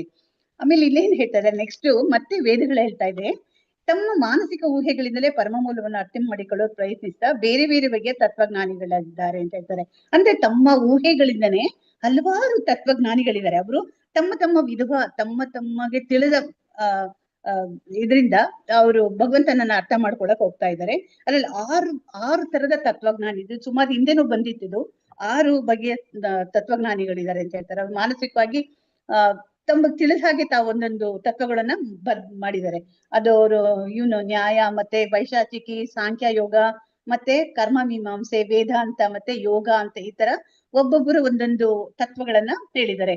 ಅಂದ್ರೆ ಪತಾಂಜಲಿ ಇವರೆಲ್ಲರೂ ತಮ್ಮ ತತ್ವಗಳನ್ನ ಹೇಗೆ ಭಗವಂತನನ್ನ ಅರ್ಥಕೊಳ್ಳೋದು ಅಂತ ಹೇಳಿ ತಮಗೆ ತಿಳಿದ ರೀತಿಯಲ್ಲಿ ಅವರು ಒಂದು ದರ್ಶನವನ್ನ ಅಂದ್ರೆ ತಿಳಿಸಿದ್ದಾರೆ ಎಲ್ಲರಿಗೂ. ಅವರು ಸಾಮಾನ್ಯವಾಗಿ ಆರೋಗ್ಯ ಮಾನಸಿಕ ಊಹೆಗಳನ್ನು ಮಾಡುವರು. 6 ತರ ಇದ್ದಾರೆ ಅಂತ ಅದೇ ನ್ಯಾಯ ಇದೆಲ್ಲ ಮುಂದೆ ಮತ್ತೆ ಹೇಳ್ತಾ ಇದ್ದಾರೆ ಇಲ್ಲಿ. ಅವರಿಗೆ ಸದ್ದರ್ಶನ ಅಂದ್ರೆ ತಮ್ಮದೇ ಆದ ಒಂದು ಇದರಿಂದ ಊಹೆಯಿಂದ ಅವರು ಭಗವಂತನ ಬಗ್ಗೆ ತಿಳ್ಕೊಳ್ಳೋಕೆ ಮಾಡ್ತಾ ಇದ್ದಾರೆ. ಅದಕ್ಕೆ ಸದ್ದರ್ಶನ ಅಂತ ಹೇಳ್ತಾ ಇದ್ದಾರೆ. ಈ ತತ್ವಜ್ಞಾನಿಗಳೆಲ್ಲ ನಿರಾಕಾರವಾದಿಗಳು. ಇವರೆಲ್ಲ ನಿರಾಕಾರವಾದಿಗಳು. ಅವರನ್ನು ಮಾಯಾವಾದಿ ಎಂದು ಕರೆಯುತ್ತಾರೆ. ಅವರಿಗೆ ಭಗವಂತನಿಗೆ ಆಕಾರ ಇಲ್ಲ ಅಂತ ಹೇಳ್ಬಿಟ್ಟು ಭಗವಂತನ ಬಗ್ಗೆ ಅವರು ನಂಬೋದಿಲ್ಲ, ಈ ತರ ಎಲ್ಲ ಹೇಳ್ತಾರಲ್ಲ ಇವರು ತತ್ವಜ್ಞಾನಿಗಳು. ಇವರು ಬೇರೆ ಬೇರೆ ಭಗವಂತನ ಅರ್ಥ ಮಾಡ್ಕೊಳ್ಳೋಕೆ ಬೇರೆ ಬೇರೆ ಒಂದು ವಿಧಾನಗಳನ್ನ ಹೇಳ್ತಾ ಇದ್ದಾರೆ, ಮುಂದೆ ಹೇಳ್ತಾರೆ. ಆದರೆ ಕೆಲ ಕಾಲ ನಂತರ ರಾಜಿ ಮಾಡಿಕೊಂಡು ಇವ್ರೇನ್ ಮಾಡ್ತಾರೆ ಅಂದ್ರೆ ಪ್ರತಿಯೊಬ್ಬರು ತಮ್ಮದೇ ಅವರು ತಮ್ಮ ಅಭಿಪ್ರಾಯಗಳ ಪ್ರಕಾರ ಭಗವಂತನನ್ನ ತಿಳ್ಕೊಳಕ್ಕೆ ಟ್ರೈ ಮಾಡ್ತಾ ಇದ್ದಾರೆ. ಆದ್ರೆ ಅದಾಗದೆ ಇದ್ದಾಗ ಏನ್ ಮಾಡ್ತಾರೆ, ಕಾಲ ನಂತರ ಹೇಗೋ ಮಾಡ್ಕೊಂಡು ರಾಜಿ ಮಾಡ್ಕೊಂತಾರಂತೆ. ರಾಜಿ ಮಾಡ್ಕೊಂಡು ಅಂದ್ರೆ ಆಮೇಲೆ ತಮ್ದು ತಪ್ಪಾಗಿದೆ ಅಂತನೋ ಹೀಗೆಲ್ಲ ಮಾಡ್ಕೊಳ್ತಾರೆ. ಆದ್ರೆ ಅವ್ರು ಏನ್ ಊಹಾಪೋಹಗಳಲ್ಲಿ ಭಗವಂತನನ್ನ ಅರ್ಥಕೊಳಕ್ ಹೋಗ್ತಾ ಇದಾರಲ್ಲ ಅದು ಸರಿಯಾದ ದಾರಿ ಅಲ್ಲ ಅಂತ ಹೇಳ್ತಾ ಇದ್ದಾರೆ ಇಲ್ಲಿ. ಆದ್ರಿಂದ ಎಲ್ಲಾ ಅಭಿಪ್ರಾಯಗಳು ನ್ಯಾಯಸಮ್ಮತ ಎಂದು ಹೇಳಿದ್ದಾರೆ. ಆದರೆ ವೇದಗಳ ಸಾಕಾರ ರೂಪಗಳ ಪ್ರಾರ್ಥನೆಯಂತೆ ಅವುಗಳಲ್ಲಿ ಯಾವುದೋ ನ್ಯಾಯಸಮ್ಮತ ಅಲ್ಲ. ಅವರೆಲ್ಲ ನಾವು ಹೇಳ್ತಾರ ಸರಿ ಅಂತ ಹೇಳ್ತಾರೆ, ಆದ್ರೆ ವೇದಗಳ ಪ್ರಕಾರ ಹೇಳ್ತಾ ಇದ್ದಾರೆ. ಏನ್ ತತ್ವಜ್ಞಾನಿಗಳು ಹೇಳಿದಾರಲ್ಲ ಆ ಒಂದು ಇದರಿಂದ ನಾವು ಭಗವಂತನನ್ನ ಅರ್ಥಕೊಳ್ಳೋದು ತುಂಬಾ ಕಷ್ಟ ಅಂತ ಹೇಳ್ತಾ ಇದ್ದಾರೆ. ಏಕೆಂದ್ರೆ ಅವರ ತಿಳುವಳಿಕೆಯು ಪ್ರಕ್ರಿಯೆಯು ಈ ಅಶಾಶ್ವತ ಭೌತಿಕ ಪ್ರಪಂಚದಲ್ಲಿ ಸೃಷ್ಟಿಯಾದದ್ದು. ಯಾಕೆಂದ್ರೆ ಇವರು 6 ಜನ ಏನ್ ತತ್ವಜ್ಞಾನಿಗಳು ಭಗವಂತನ ಅರ್ಥ ತಮ್ಮ ರೀತಿ ಹೇಳಿದಾರಲ್ಲ ಅವರು ಮಂಡಿಸ್ತಾರ. ಅವರು ಯಾವ ಒಂದು ಜಗತ್ತಿನಲ್ಲಿ ಹೇಳ್ತಾ ಇದ್ದಾರೆ, ಈಗ ಹುಟ್ಟಿದ ಭೌತಿಕ ಸೃಷ್ಟಿಯಲ್ಲಿ ಅದ್ರ ಬಗ್ಗೆ ಅಲ್ಲಿ ನಿಂತ್ಕೊಂಡು ಹೇಳ್ತಾ ಇದ್ದಾರೆ ಅಲ್ವಾ. ಈ ಅಶಾಶ್ವತ ಭೌತಿಕ ಪ್ರಪಂಚದಲ್ಲಿ ಸೃಷ್ಟಿಯಾದದ್ದು ಅವ್ರಿಗೆ ಎಲ್ಲಿದಾರವರು ಈ ಅಶಾಶ್ವತವಾದ ಒಂದು ಭೌತಿಕ ಒಂದು ಸೃಷ್ಟಿಯಲ್ಲಿ ನಿಂತ್ಕೊಂಡು ಈ ತತ್ವಗಳನ್ನ ಕೊಡ್ತಾ ಇದ್ದಾರೆ. ಅದಕ್ಕೋಸ್ಕರ ಏನ್ ಹೇಳ್ತಾ ಇದ್ದಾರೆ, ಇದು ಸರಿಯಲ್ಲ. ಆದ್ರೆ ವೇದಗಳಿದೆಯಲ್ಲ, ವೇದಗಳನ್ನ ನಾವು ಒಪ್ಕೋಬೇಕು ಅಂತ ಹೇಳ್ತಾ ಇದ್ದಾರೆ. ಯಾಕೆಂದ್ರೆ ವೇದಗಳು ಬಂದಿದ್ದು ಪರಮಾತ್ಮನಿಂದ, ಅದು ಅಪೌರುಷೇಯ ಗ್ರಂಥ. ಆದ್ರಿಂದ ಅವರಲ್ಲಿ ಯಾರಿಗೂ ಈ ಮುಖದ ಅಂಶ ಹೊಳೆದಿಲ್ಲ. ದೇವೋತ್ತಮ ಪರಮ ಪುರುಷನನ್ನು ಅಥವಾ ಪರಮ ಸತ್ಯವನ್ನು ಭಕ್ತಿಪೂರ್ವಕ ಸೇವೆಯಿಂದ ಮಾತ್ರವೇ ಅರ್ಥ ಮಾಡಿಕೊಳ್ಳಲು ಸಾಧ್ಯ. ಅಂದ್ರೆ ವೇದಗಳ ಹೇಳೋ ಪ್ರಕಾರ ದೇವೋತ್ತಮ ಪರಮ ಪುರುಷನನ್ನ ಭಕ್ತಿ ಮಾಡಿನೇ ಅರ್ಥಕೊಳಕ್ ಸಾಧ್ಯ. ಅದಲ್ಲದೆ ಬೇರೆ ಯಾವ್ದಾರ ಒಂದು ದಾರಿಯಿಂದ ಊಹಾಪೋಹಗಳಿಂದ ನಾವು ತಿಳ್ಕೊಳಕ್ಕೆ ಸಾಧ್ಯವಿಲ್ಲ ಅಂತ ಹೇಳಿ ಈ ಒಂದು ಇದು ಹೇಳ್ತಾ ಇದೆ. ವೇದಗಳು ಹೇಳ್ತಾ ಇದಾವೆ. ಇಲ್ಲಿ ಮತ್ತೆ ಎಕ್ಸ್ಪ್ಲನೇಷನ್ ಕೊಡ್ತಾರೆ. ಅದು 6 ತರದ್ದು ಇದೆಯಲ್ಲ ಮೀಮಾಂಸಕರು ಅಂದ್ರೆ ತತ್ವಜ್ಞಾನಿಗಳು ಅವ್ರ ಬಗ್ಗೆ ಕೊಡ್ತಾ ಇದ್ದಾರೆ. ಒಂದು ವರ್ಗದವರು ಇದೆ, ಇನ್ನೊಂದು ವರ್ಗದ ತತ್ವಜ್ಞಾನಿಗಳೇ ಮೀಮಾಂಸಕರು. ಒಂದು ವರ್ಗದ ಇದ್ದಾರೆ, ಅವರಿಗೆ ಮೀಮಾಂಸಕರು ಅಂತ ಹೇಳ್ತಾರೆ. ಅದನ್ನ ಜೈಮಿನಿ ಅವ್ರನ್ನ ತತ್ವ ಮಾಡಿದ್ದಾರೆ. ಈ ತತ್ವದ ಪ್ರಕಾರ ಹೋದ್ರೆ ನಾವು ಭಗವಂತನನ್ನ ಅರ್ಥಕೋಬಹುದು ಅಂತ ಹೇಳಿ ಒಂದು ದರ್ಶನ ಮಾಡಿದ್ದಾರೆ ಅವರು. ಅದನ್ನ ಮಾಡಿದವರು ಜೈಮಿನಿ ಋಷಿಗಳು. ಮತ್ತು ಅವರ ಪ್ರತಿನಿಧಿಗಳು ಅಂತ ಹೇಳ್ತಾರೆ. ಇವ್ರ ಪ್ರಕಾರ ಹೇಗೆ ಅಂದ್ರೆ ಭಗವಂತನನ್ನ ಪ್ರತಿಯೊಬ್ಬನು ಪುಣ್ಯ ಕಾರ್ಯಗಳಲ್ಲಿ ಅಥವಾ ತನಗೆ ನಿಯೋಜಿಸಿದ ಕರ್ತವ್ಯಗಳಲ್ಲಿ ನಿರತನಾಗಬೇಕು. ಇಂತಹ ಕರ್ಮಗಳು ಮನುಷ್ಯನ ಅತ್ಯುನ್ನತ ಪರಿಪೂರ್ಣತೆಗೆ ಕೊಂಡೊಯ್ಯುತ್ತದೆ ಎಂದು ಅವ್ರು ನಿರ್ಣಯಿಸ್ತಾರೆ. ಅವ್ರೇನ್ ಹೇಳ್ತಾ ಇದ್ದಾರೆ, ನಾವು ಭಗವಂತನನ್ನ ಅರ್ಥ ಮಾಡ್ಕೊಳ್ಬೇಕಾದ್ರೆ ನಾವು ಮಾಡುವ ಕರ್ಮಗಳಿಂದ ಮತ್ತೆ ಅದರಿಂದ ಬರುವ ಒಂದು ಪ್ರತಿಫಲದಿಂದ ನಾವು ಭಗವಂತನನ್ನ ಅರ್ಥ ಮಾಡ್ಕೋಬಹುದು ಅಂತ ಹೇಳ್ತಾ ಇದ್ದಾರೆ. ಆದರೆ ಭಗವದ್ಗೀತೆಯ 9ನೇ ಅಧ್ಯಾಯದಲ್ಲಿ ಇದನ್ನು ವಿರೋಧಿಸಿದೆ. ಯಾಕೆಂದ್ರೆ ನಾವು ಮಾಡೋ ಕರ್ಮದಿಂದ, ನಾವು ಮಾಡ್ತಾ ಕರ್ಮದಿಂದ ಅಥವಾ ಬರೋ ಪ್ರತಿಫಲದಿಂದ ಭಗವಂತನನ್ನ ಅರ್ಥ ಮಾಡ್ಕೊಳಕ್ ಆಗೋದಿಲ್ಲ.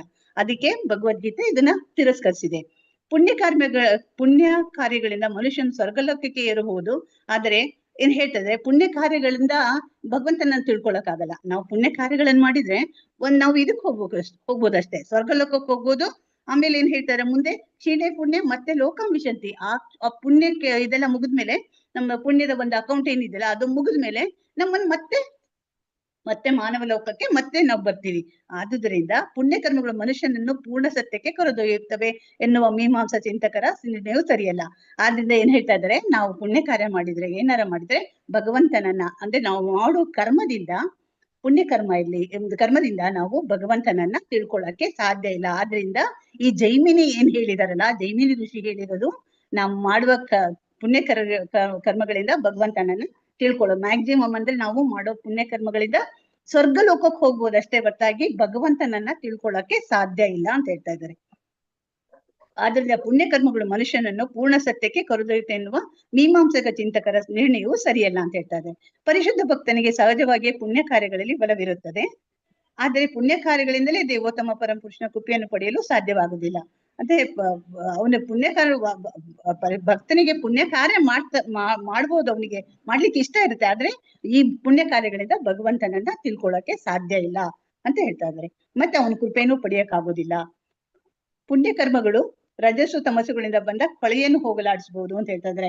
ಅಂದ್ರೆ ನಾವೀಗ ಪುಣ್ಯ ಕರ್ಮಗಳು ಮಾಡ್ತೀವಲ್ಲ, ನಮ್ಮಲ್ಲಿರೋ ಒಂದು ರಜಸ್ಸು ಅಥವಾ ತಮ ಗುಣಗಳನ್ನ ಕಮ್ಮಿ ಮಾಡ್ಬೋದು, ಅದನ್ನ ಹೋಗ್ಲಾಡಿಸಬಹುದು ಅಷ್ಟೇ ಹೊರತಾಗಿ ನಾವು ಭಗವಂತನನ್ನ ತಿಳ್ಕೊಳಕ್ಕೆ ಸಾಧ್ಯ ಇಲ್ಲ. ಆದರೆ ಭಗವದ್ಗೀತೆ, ಶ್ರೀಮದ್ ಭಾಗವತ ಅಥವಾ ಅಂತಹ ಪವಿತ್ರ ಗ್ರಂಥಗಳೆಲ್ಲಿರುವ ದೇವೋತ್ತಮನ ದಿವ್ಯ ಸಂದೇಶವನ್ನು ಶ್ರವಣ ಮಾಡುವುದರಲ್ಲಿ ಸದಾ ನಿರತನಾಗಿರೋ ಭಕ್ತನು ಬೇರೆ ಪ್ರಯತ್ನವೇ ಇಲ್ಲದೆ ಅದನ್ನು ಸಾಧಿಸುತ್ತಾನೆ ಅಂತ ಏನ್ ಹೇಳ್ತಾ ಇದ್ದಾರೆ. ನಾವೇನು ಈ ಕೊಳೆ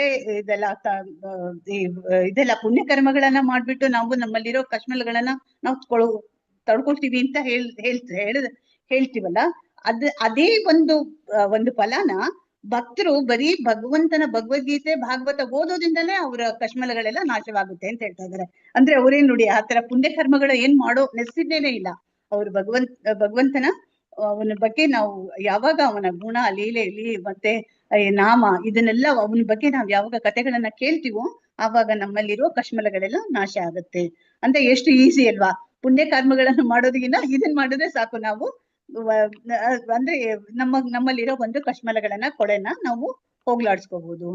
ಸಾಕಷ್ಟು ಪುಣ್ಯ ಕರ್ಮಗಳನ್ನು ಮಾಡದಿದ್ದರೂ ಭಕ್ತಿಪೂರ್ವಕ ಸೇವೆಯಲ್ಲಿ ನಿರತನಾಗಿರುವ ಮನುಷ್ಯನು ಆಧ್ಯಾತ್ಮಿಕ ಪರಿಪೂರ್ಣತೆಯ ಹಾದಿಯಲ್ಲಿ ಮುಂದುವರಿಯುತ್ತಾನೆ ಅಂತ ಹೇಳ್ತಾರೆ. ಅವನು ಪುಣ್ಯ ಕರ್ಮಗಳನ್ನು ಮಾಡದೇ ಇದ್ರೂ ಪರವಾಗಿಲ್ಲ, ಅವನು ಒಂದು ಆಧ್ಯಾತ್ಮಿಕ ಪರಿಪೂರ್ಣತೆಯಲ್ಲಿ ಅಂದ್ರೆ ಭಗವಂತನನ್ನ ತಿಳಿಯುವ ಅಥವಾ ಅವನ ಧಾಮವನ್ನ ಸೇರುವ ಒಂದು ದಾರಿಯಲ್ಲಿ ಇರ್ತಾನೆ ಹೇಳುತ್ತದೆ. ಪ್ರೀತಿ ಮತ್ತು ಇದಿಲ್ಲ ಆಯ್ತಲ್ಲ ಮಾತಾಜಿ, ಅಲ್ಲ ಅಷ್ಟೇ ಅಲ್ಲ, ಅಷ್ಟೇ.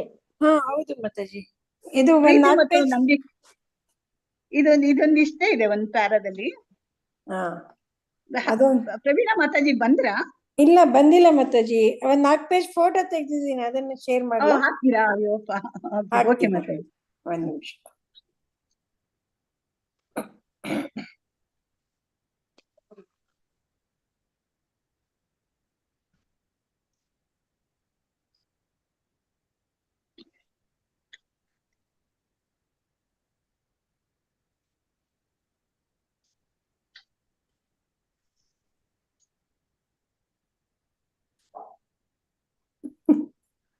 ಓದಕ್ಕಾಗತ್ತಾ ಇಲ್ವಾ ಗೊತ್ತಿಲ್ಲ.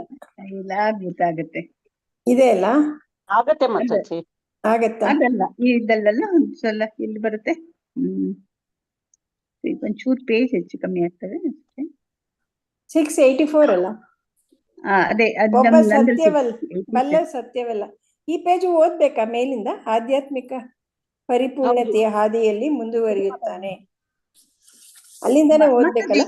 ಅಲ್ಲ, ಇಲ್ಲಿ ಅರ್ಧ ಆಯ್ತಲ್ಲ ಮಾತಾಜಿ. ಮುಂದೆ ಪರಿಪೂರ್ಣತೆ ಹಾದಿಯಲ್ಲಿ ಮುಂದುವರಿಯುತ್ತಾನೆ ಎಂದು ಭಾವಿಸಬಹುದು ಎಂದು ಭಗವದ್ಗೀತೆ ಹೇಳುತ್ತದೆ. ಪ್ರೀತಿ ನಂಬಿಕೆ ಅಂತ ಇದೆಯಲ್ಲ, ಅಲ್ಲಿಂದ ಹೇಳು, ಎಲ್ಲಿದೆ ಇದು?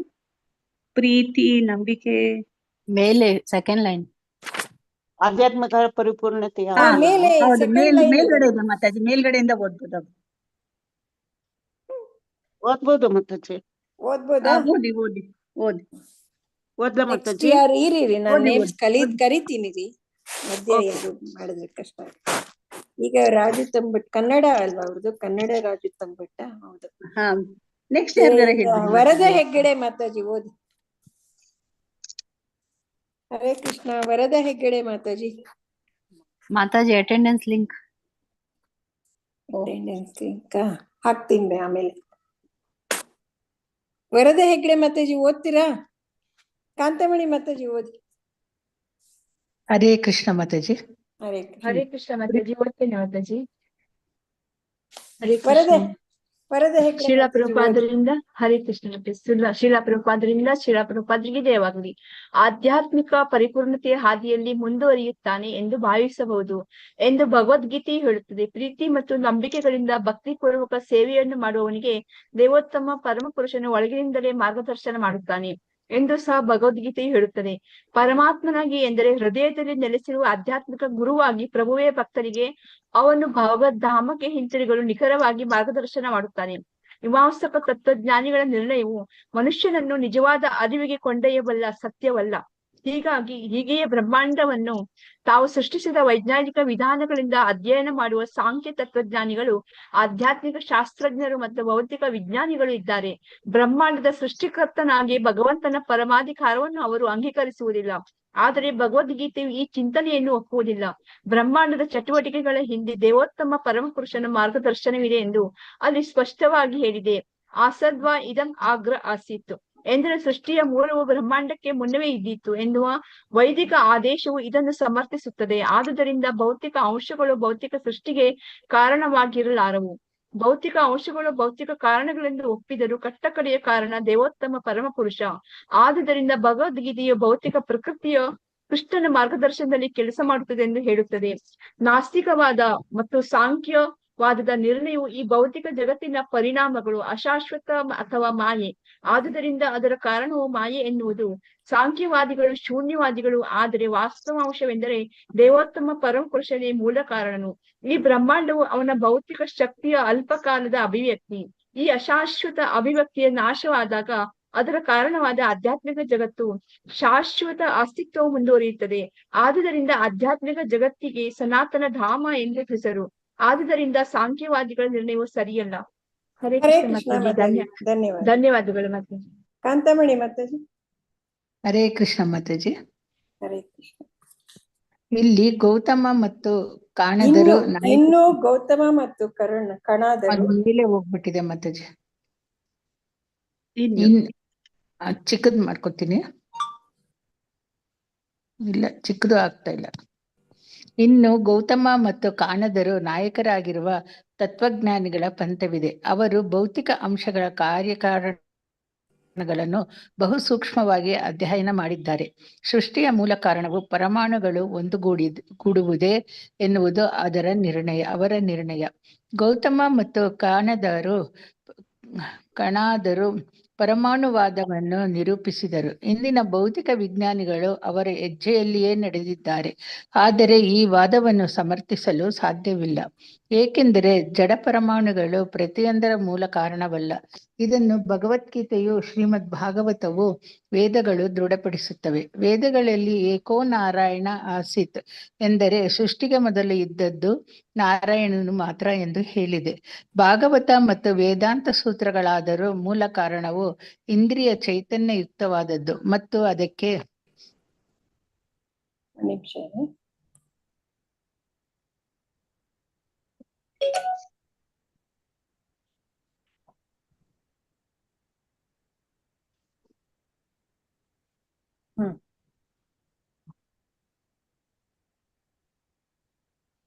ಓದಿ. ಅದಕ್ಕೆ ನೇರವಾಗಿಯೂ ಪರೋಕ್ಷವಾಗಿಯೂ ಈ ಸೃಷ್ಟಿಯಲ್ಲಿ ಇರುವುದೆಲ್ಲದರ ಅರಿವಿರುತ್ತದೆ ಎಂದು. ಇನ್ನೊಂದು ಸ್ವಲ್ಪ ಚಿಕ್ಕದ್ ಮಾಡಿ ಮಾತಾಜಿ. ಸರಿ ಹೋಯ್ತು ಎಂದು ಹೇಳುತ್ತದೆ. ಭಗವದ್ಗೀತೆಯಲ್ಲಿ ಕೃಷ್ಣನು ಅಹಂ ಸರ್ವಸ್ಯ ಪ್ರಭವ ಎಂದರೆ ನಾನು ಪ್ರತಿಯೊಂದರ ಮೂಲ ಕಾರಣನು, ಮತ್ತು ಮತಃ ಸರ್ವಂ ಪ್ರವರ್ತತೆ ಎಂದರೆ ಎಲ್ಲವೂ ನನ್ನಿಂದಲೇ ಅಸ್ತಿತ್ವವನ್ನು ನಡೆಯುತ್ತವೆ ಎಂದು ಹೇಳಿದ್ದಾನೆ. ಆದುದರಿಂದ ಅಣುಗಳು ಭೌತಿಕ ಅಸ್ತಿತ್ವದ ಮೂಲ ಜೋಡಣೆಗಳಾಗಿರಬಹುದು. ಆದರೆ ಈ ಪರಮಾಣುಗಳನ್ನು ದೇವೋತ್ತಮ ಪರಮಪುರುಷನು ಸೃಷ್ಟಿಸಿದ್ದಾನೆ. ಆದುದರಿಂದ ಗೌತಮ ಮತ್ತು ಕಣಾದರ ವಾದವನ್ನು ಸಮರ್ಥಿಸಲು ಸಾಧ್ಯವಿಲ್ಲ. ಹೀಗೆಯೇ ಸಾಕು ಮೊದಲು ಮಾತಾಜಿ ಸಾಕು. ಹರೇ ಕೃಷ್ಣ. ಹರೇ ಕೃಷ್ಣ ಮಾತಾಜಿ, ಧನ್ಯವಾದಗಳು.